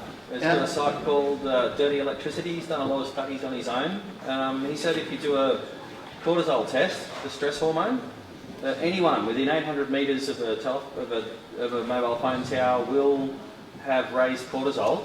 The proper test is a spit test, because they'll try and claim that an injection test is the stress you're feeling from about to become injected. So they've knocked that out of court. But a spit test is about $120. They take spit samples and measure your cortisol over the course of the day. So anyone who is about to have a tower, I know there's people here from Lillian Rock that where there's a tower about to go up. I'd suggest you all fork out $120, get the cortisol test. When the tower turns on, do the cortisol test again.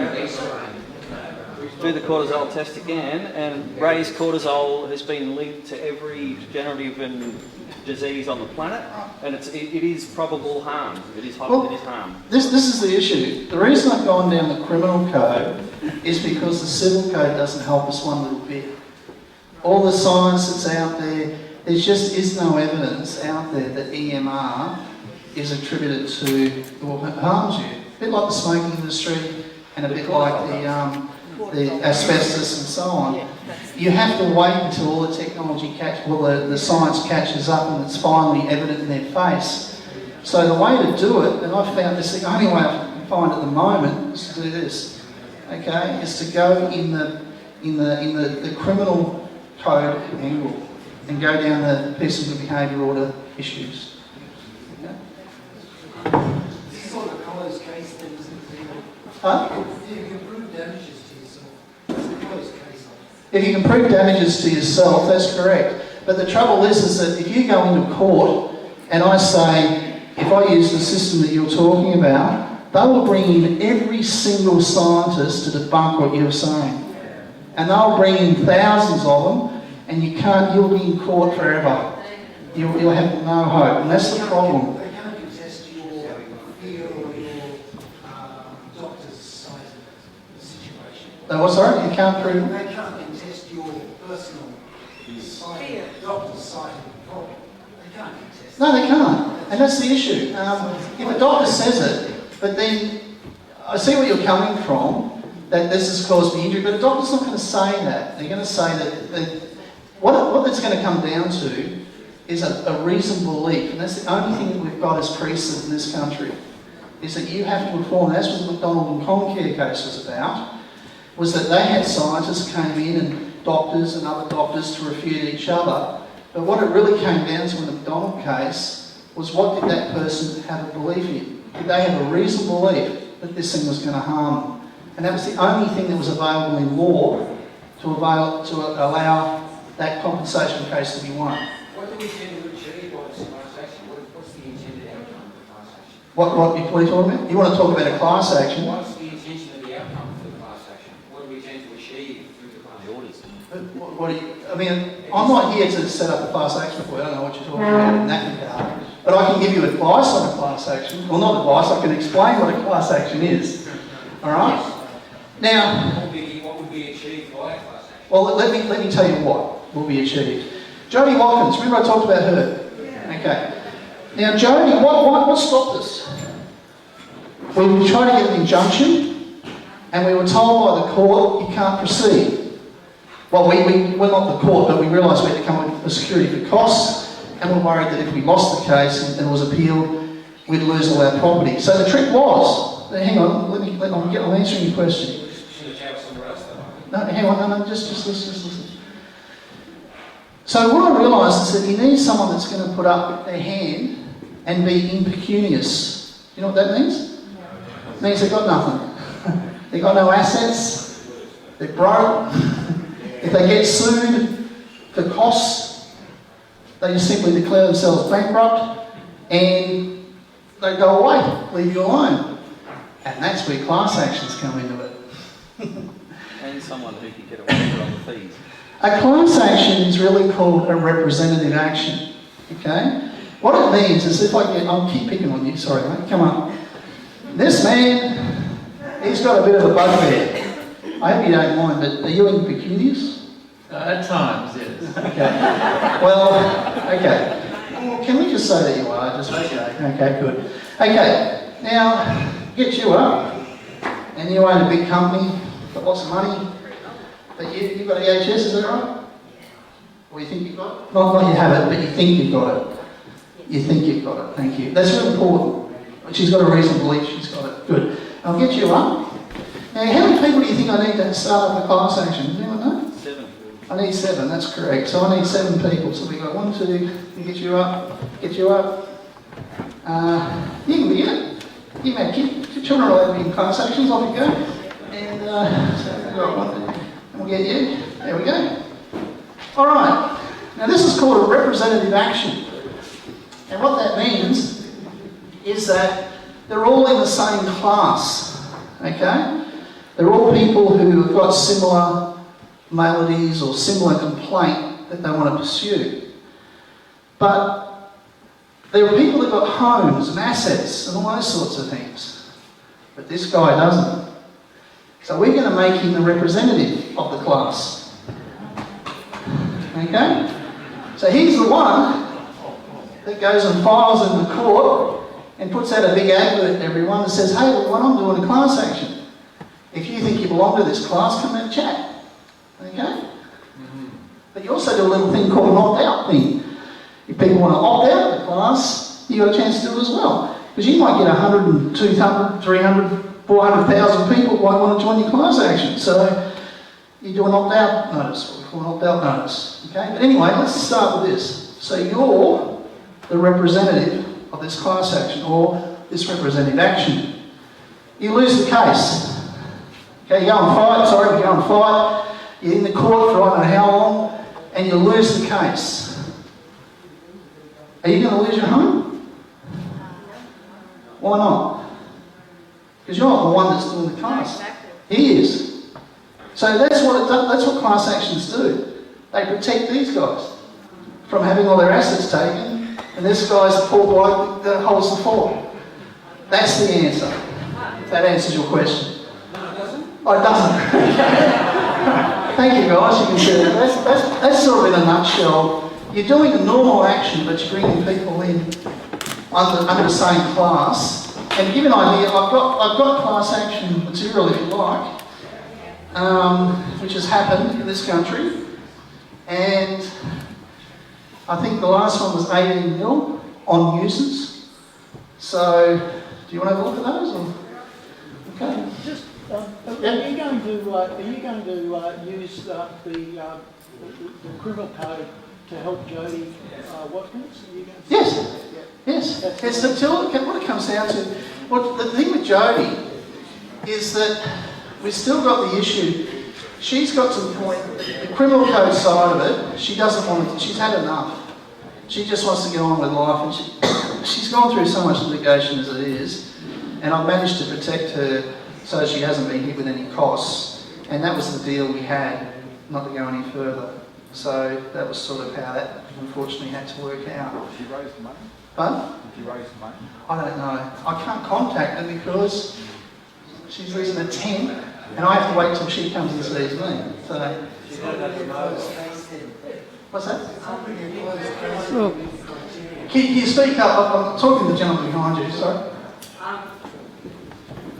The information that you've told us, does that mean that if a tower is already beaming out electromagnetic?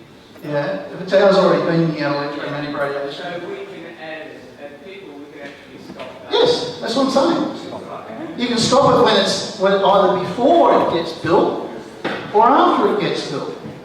And does that only last for 2 years? Do you have to Yeah, you just go back again. Okay. Well, I think they'll give up after that, wouldn't they? You were going to give us a website. Pardon?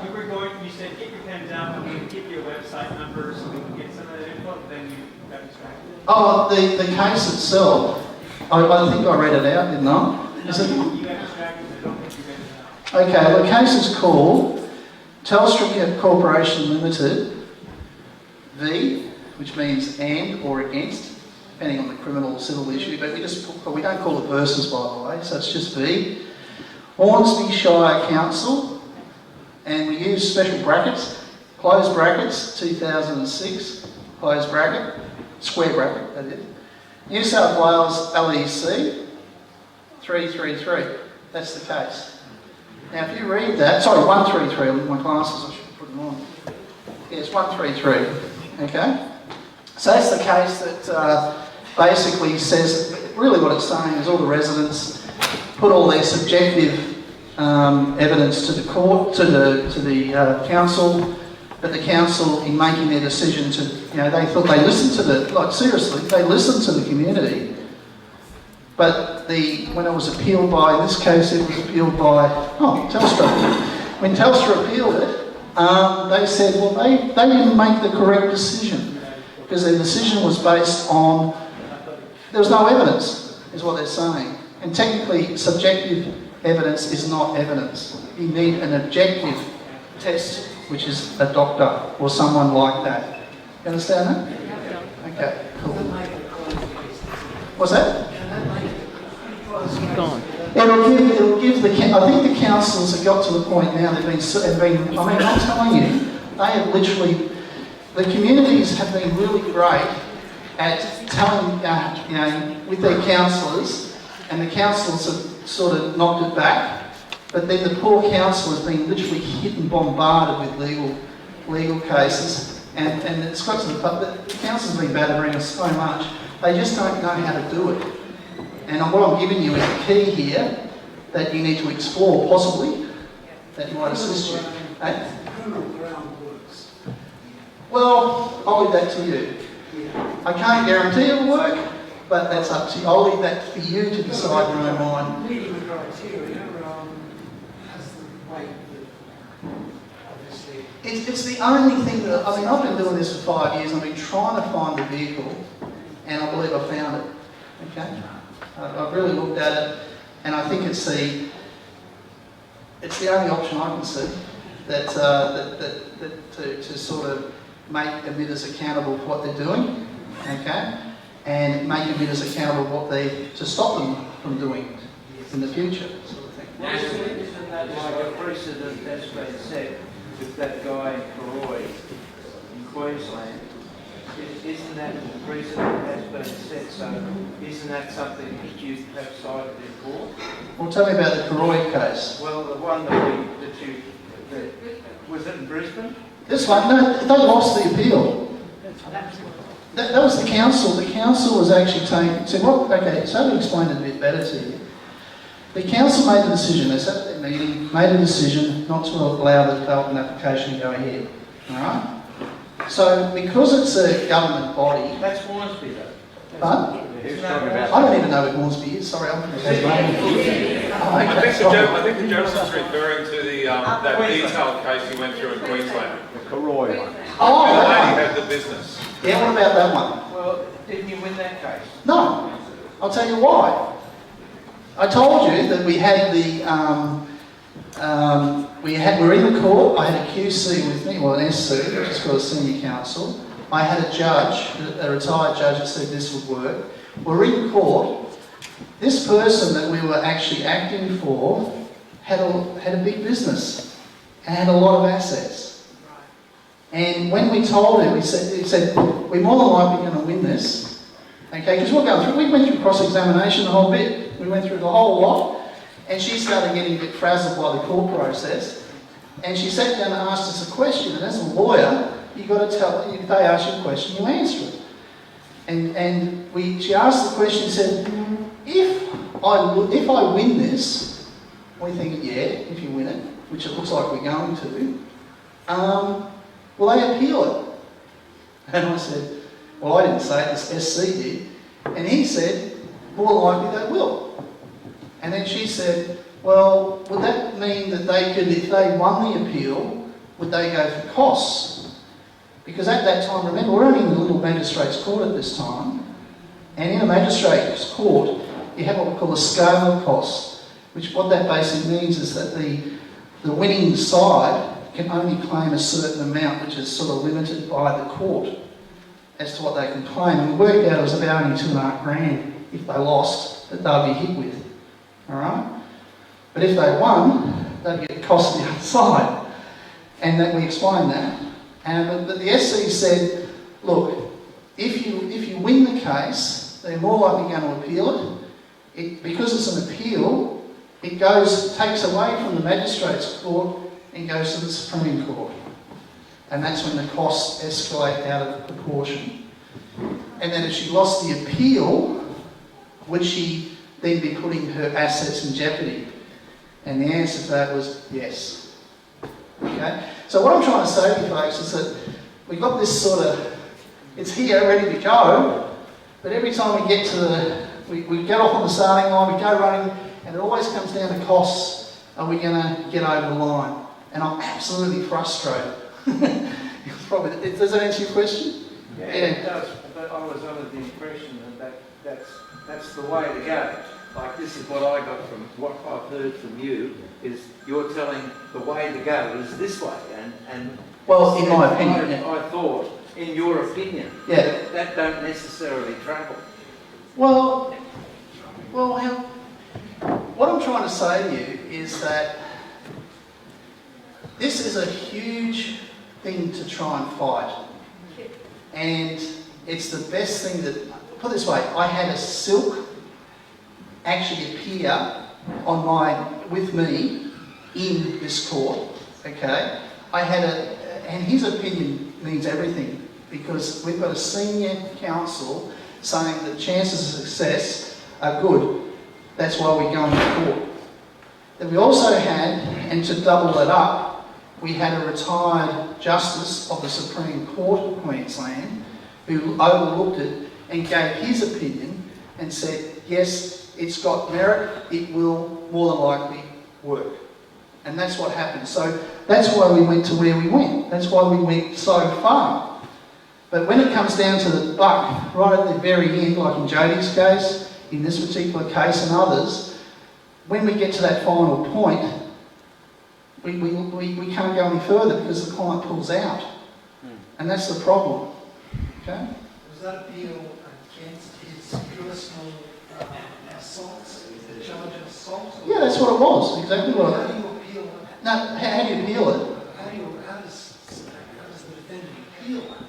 Well, we don't. Well, it's never been there. That's the thing. We could have won the thing, and then the appeal. Well, we don't know what.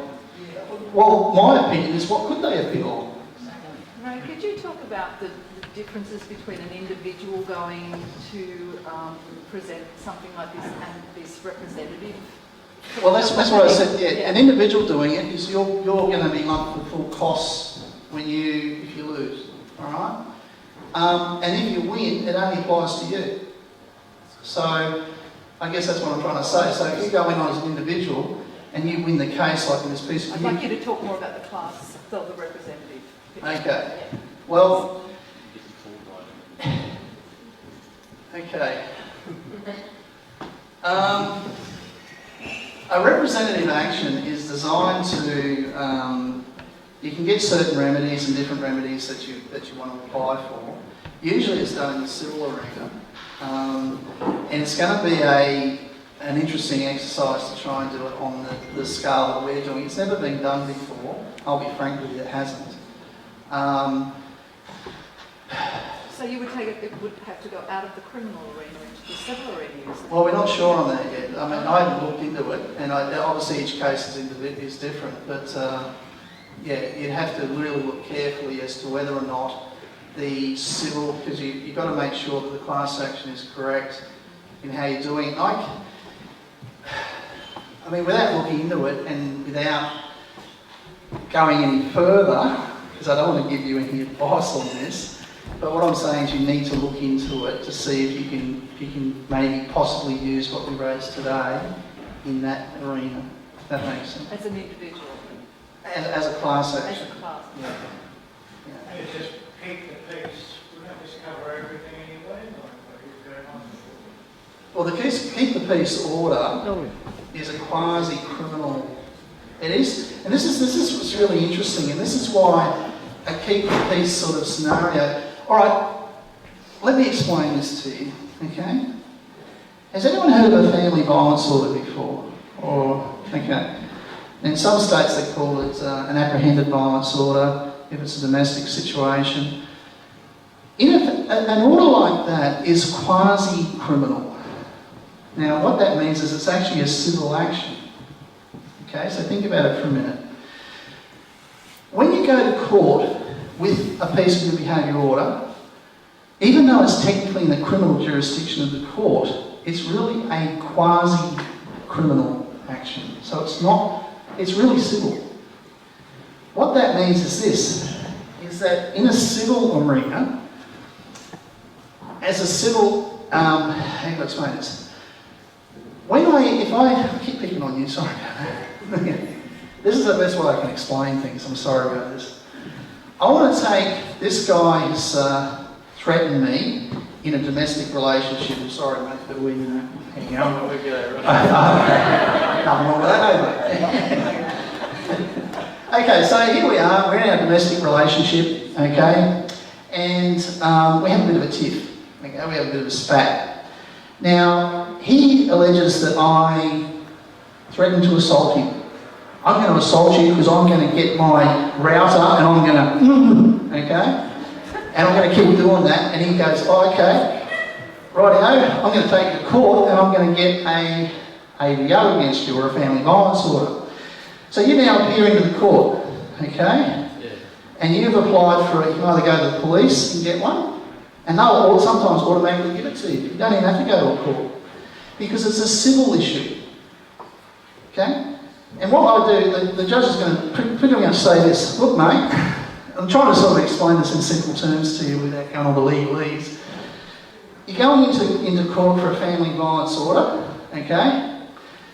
What I'm going to say to you is this. I want you to agree to a contract, okay? We're going to do a contract, all right? If you agree to be of good behaviour for the next 2 years, okay, we're just going to put this thing called an Press the button. It's a bit more. There we go. No. Okay. That gives me a bit of breather to think about what I'm about to say. Cool. Yeah, that was quick. All right. So what it is the courts have a duty of care that if somebody comes into the courtroom, like, you're upset with me, sorry, love, but that's just the way it is. Okay, so he's upset with me and we're in court. Okay. Sorry. Here we go again. No, you keep pressing a button. There's a button. Oh, you See? Oh, there we go. Have a look how many bars There we go. Is that better? Okay. There we go. Okay. So the court has a duty of care to make sure that what you're saying is true. I don't have to take you into a court and you have to give evidence and we have to go through all that process. So I'm going to have to give that person a benefit of the doubt that they're scared. All right? Now I go to the other party, which is me. So Mr. Broomhall. I'm just going to replace the batteries. Okay. Talk, man.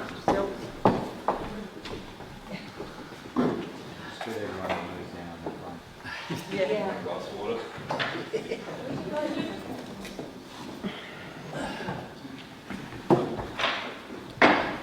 Just to let everyone know, we've still got the raffle after this, so stick around.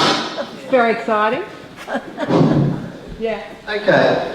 So this is my feeling on the take on it, is that it is a civil issue, okay? Not criminal in a funny way, all right? Even though you can use the criminal code to get the violence order, it's still technically a civil order that you're getting from the court, all right? Is that confusing? All right. So what it is he's gone before the court.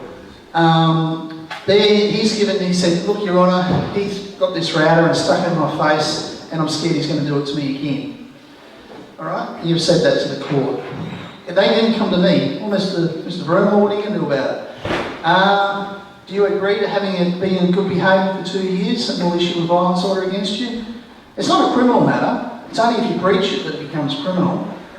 So you're happy to just sign a little contract that says you're going to be a good boy? Oh, yeah, I'll do that. Yeah, okay. If I don't, I'm not happy with it, then I have to sort of give evidence. But no matter what I say, the court's going to listen to him anyway. Because the court has a duty of care to protect him. It's all about peace, remember?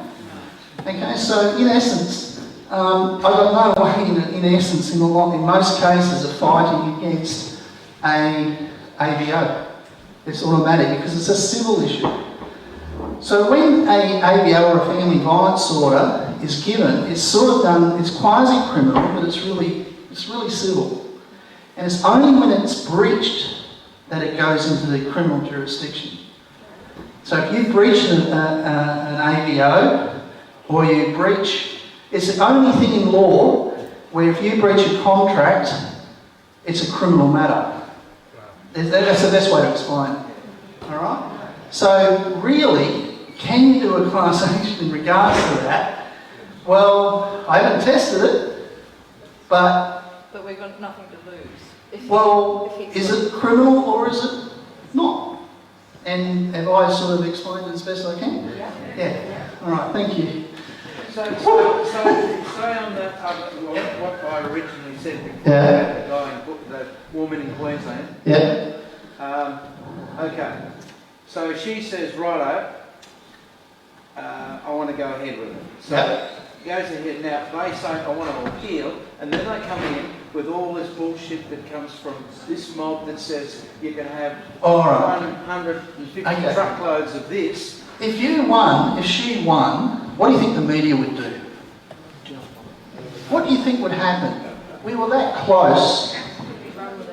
If you got in and said, we've just got a restraint order against this emitter, and a big one at that, is it for the public record?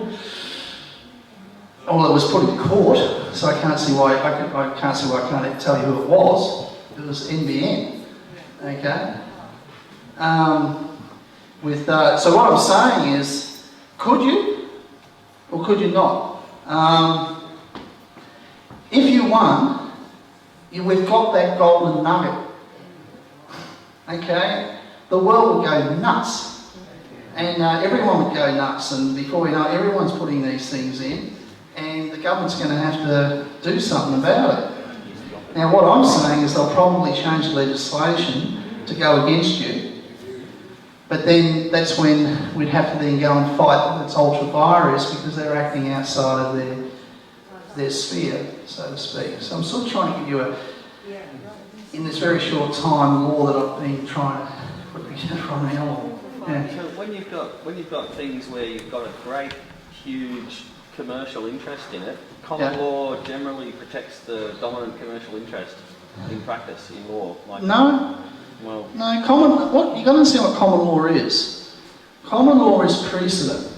Okay? Common law is where a judge has made an interpretation of a certain piece of legislation or made an interpretation of some sort of point in the case. Like in this case, for example, in the AAT, where the judge made a determination that reasonable fear, okay, was enough.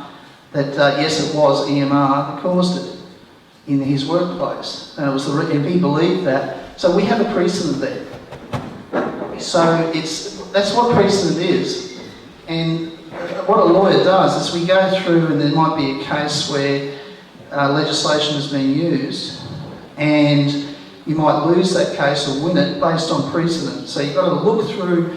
It's all as good as the lawyer that you employ, in a sense. A good lawyer will go look under every single stone to find the answer. Okay? And it's really who does the best searching wins. That's the reality of legal action. It's as simple as that. To give you an idea how lawyers came about is, you ever heard of trial by ordeal? And in a trial by ordeal, you used to fight to the death with the person to settle a dispute. And in the end they thought, well, I don't want to get my hands dirty. Here, you do it. That's how lawyers started. Oh, you want me to fight for you? All right. And that's how it works. And we have what's called the adversarial system in law, which basically means best man wins. Okay? It's as simple as that. Well, it seems like the best man wins because he's got all of the responsibility. No. Well, it seems like that's going to work if she's frightened of losing her assets because this bloke's going to come out with an appeal. Yeah. And he's going to come on this other ground. His appeal is going to cite all this evidence that says that it's not going to destroy it. But that's just the way the law works. You have every right to appeal, but you have to have grounds to appeal, and the grounds that you have to appeal on err in fact, so the fact was not correct in the case, or erred in law, as in the yeah. So a lot of decisions, most appeals are based on the actual judge or the magistrate's decision, because the decision that the magistrate has made was not based on fact or not based on law. Okay? And when we always say in an appeal, the judge erred. We never say the other side erred, we say the judge erred. That's what an appeal is. It's the person that made the decision, which was the decision maker was the judge. Just like the decision maker in this case, with the council, the council made that decision. It was the decision that was appealed. Okay? But they didn't have the authority to knock it back on the evidence that was before them. Okay? So the decision maker erred.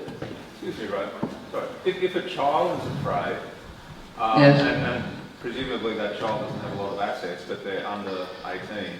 Mhm. Are they able to initiate a class action? Yes. For their fellow classmates, for example? Oh, gee, that's... Well, there you hit me. Well, the way I see it is that you can get what's called a litigation guardian, which basically means if you're over 18, you can litigate on behalf of a child. And you become what they call a litigation guardian, and that's how you do it. And then the child would declare bankruptcy in the worst case? Oh, now you're talking, crikey, I've gone through that. Well, I don't know the answer to that. Find someone who's poor. Yeah, just plenty of people around town. Well, this is what I'm saying, folks. See, and this is the unfortunate thing that happens in EMR issues, is that, look, I'm doing this, I do all this stuff pretty much pro bono, which basically, you know what that means? Yeah, for free, yeah. Or just my costs are covered as a rule, okay? So, might be an airfare here and that's about it. I've got to live like anyone else. But the issue is that, I've now completely forgot what I was about to say. Child getting bankruptcy. Child getting bankruptcy. May I suggest that if there is one person here who's prepared to be the representative who's not worried Hey, look, I'm not here for that. No. Okay, that is, whoa. I'm merely here to give you some information, and then if you want to walk away and do something with other people, or that's up to you. I'm not here to give you any advice on what, I don't know what you're doing. I don't even know what really is going on at the moment, okay? All I know is, I'll tell you what happened, okay? I got a call from this guy, this nice fella here, and he rang me up, and he said, "Are you Ray?" "Yeah." "Oh, I spoke to someone from EMR or wherever it was. I spoke to someone, they said that you do electromagnetic radiation cases." And I said, "Yeah." And I said, "It's going to take me about 2.5 hours to explain what I do." Okay? And I said, "All right." I sort of spoke on the phone for about half an hour, I suppose, and I realised I've got so much more to tell this guy. I've got to let him know all of this so as he works out his options before he even thinks about taking me on. Okay? It'd be wrong of me to, "Oh yeah, I can do it." I want him to make up his own mind whether or not he wants me. Now, I then said, well, then he said, "Oh, I've got someone else that is interested in hearing it." And I thought, oh crikey, here we go. Because I get it every day. My phone is literally chockers. You try and ring me and you can't get to me because I'm literally, my message bank is completely full. It fills up every day. And after this, it's going to be absolutely nuts. And what I'm trying to tell you, I'll be with you in a minute, is that you need... Now I've completely lost it. When Steve rang and then there was someone else. Yeah. So I said, look, just to make it easier, I said, look, I'll just come down if you like and just explain who I am and what I can do. And then it's up to you to decide whether or not you want to do something about it. And that's why I'm here. So I don't even know your case. Okay? I'm just telling what I can do, what I'm sort of involved in. And what I'm saying to you is that if you want to go and get a lawyer, go and get one. Don't have to use me, go and get someone else. I'm not here to spruik work, I'm just trying to explain. Justice Kirby, he actually said, it's our duty as citizens to stand up when evil's occurring. So what's occurring? That's what I'm doing. It's called a nullity, so that's right. Yeah, I mean, We got to do what we do. the problem is I'm the only one that I know of that's doing this sort We of may thing. be small, but we're powerful. Yeah. And we are the antidote to all this madness. So we're not going to take a dose of the whole world. My personal thing is this. I saw Joanie, okay? I met heaps of people with EHS that I didn't even know. I went down, I did another one like this. I just went down to, look, once people knew I was doing Jodie's matter, I thought she was the only one on the planet that had this sort of problem. And I go down to Victoria, and next minute there's about 150 people in the auditorium. What the hell? And that's what happens. And I didn't realise that there were so many people out there that suffer from this stuff. Yeah?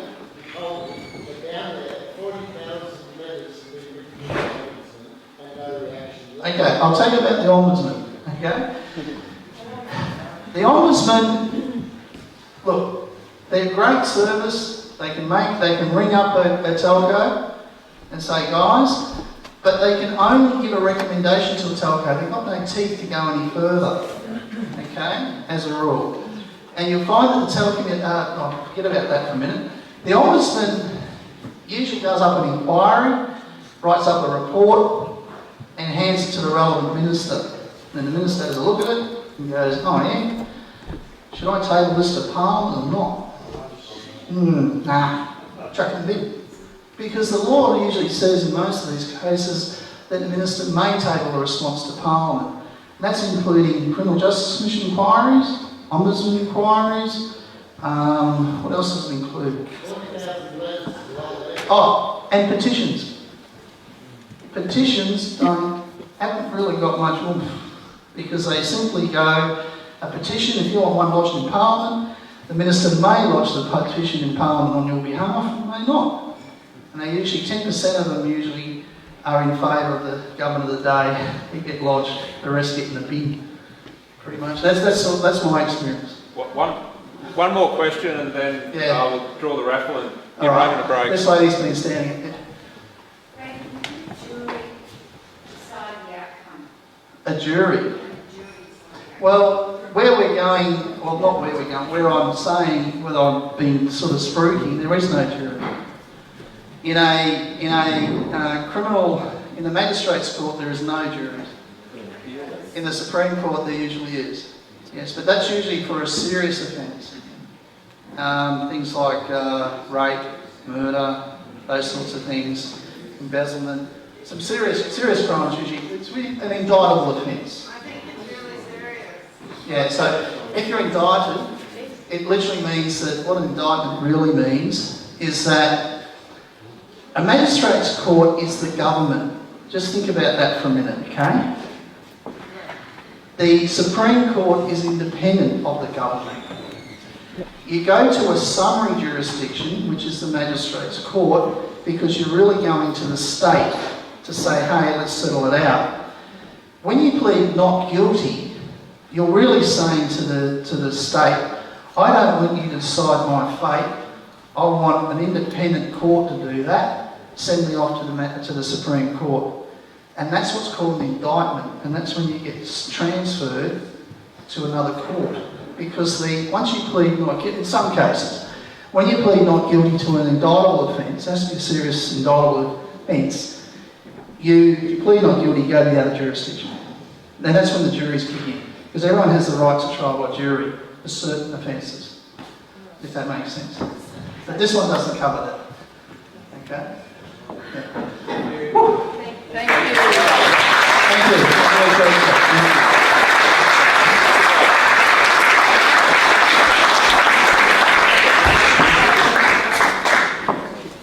Thank you again. So you want to say goodnight to the live Hello. streamers? Say goodnight to the live Oh, streamers. good night, live streamers. And we're just about to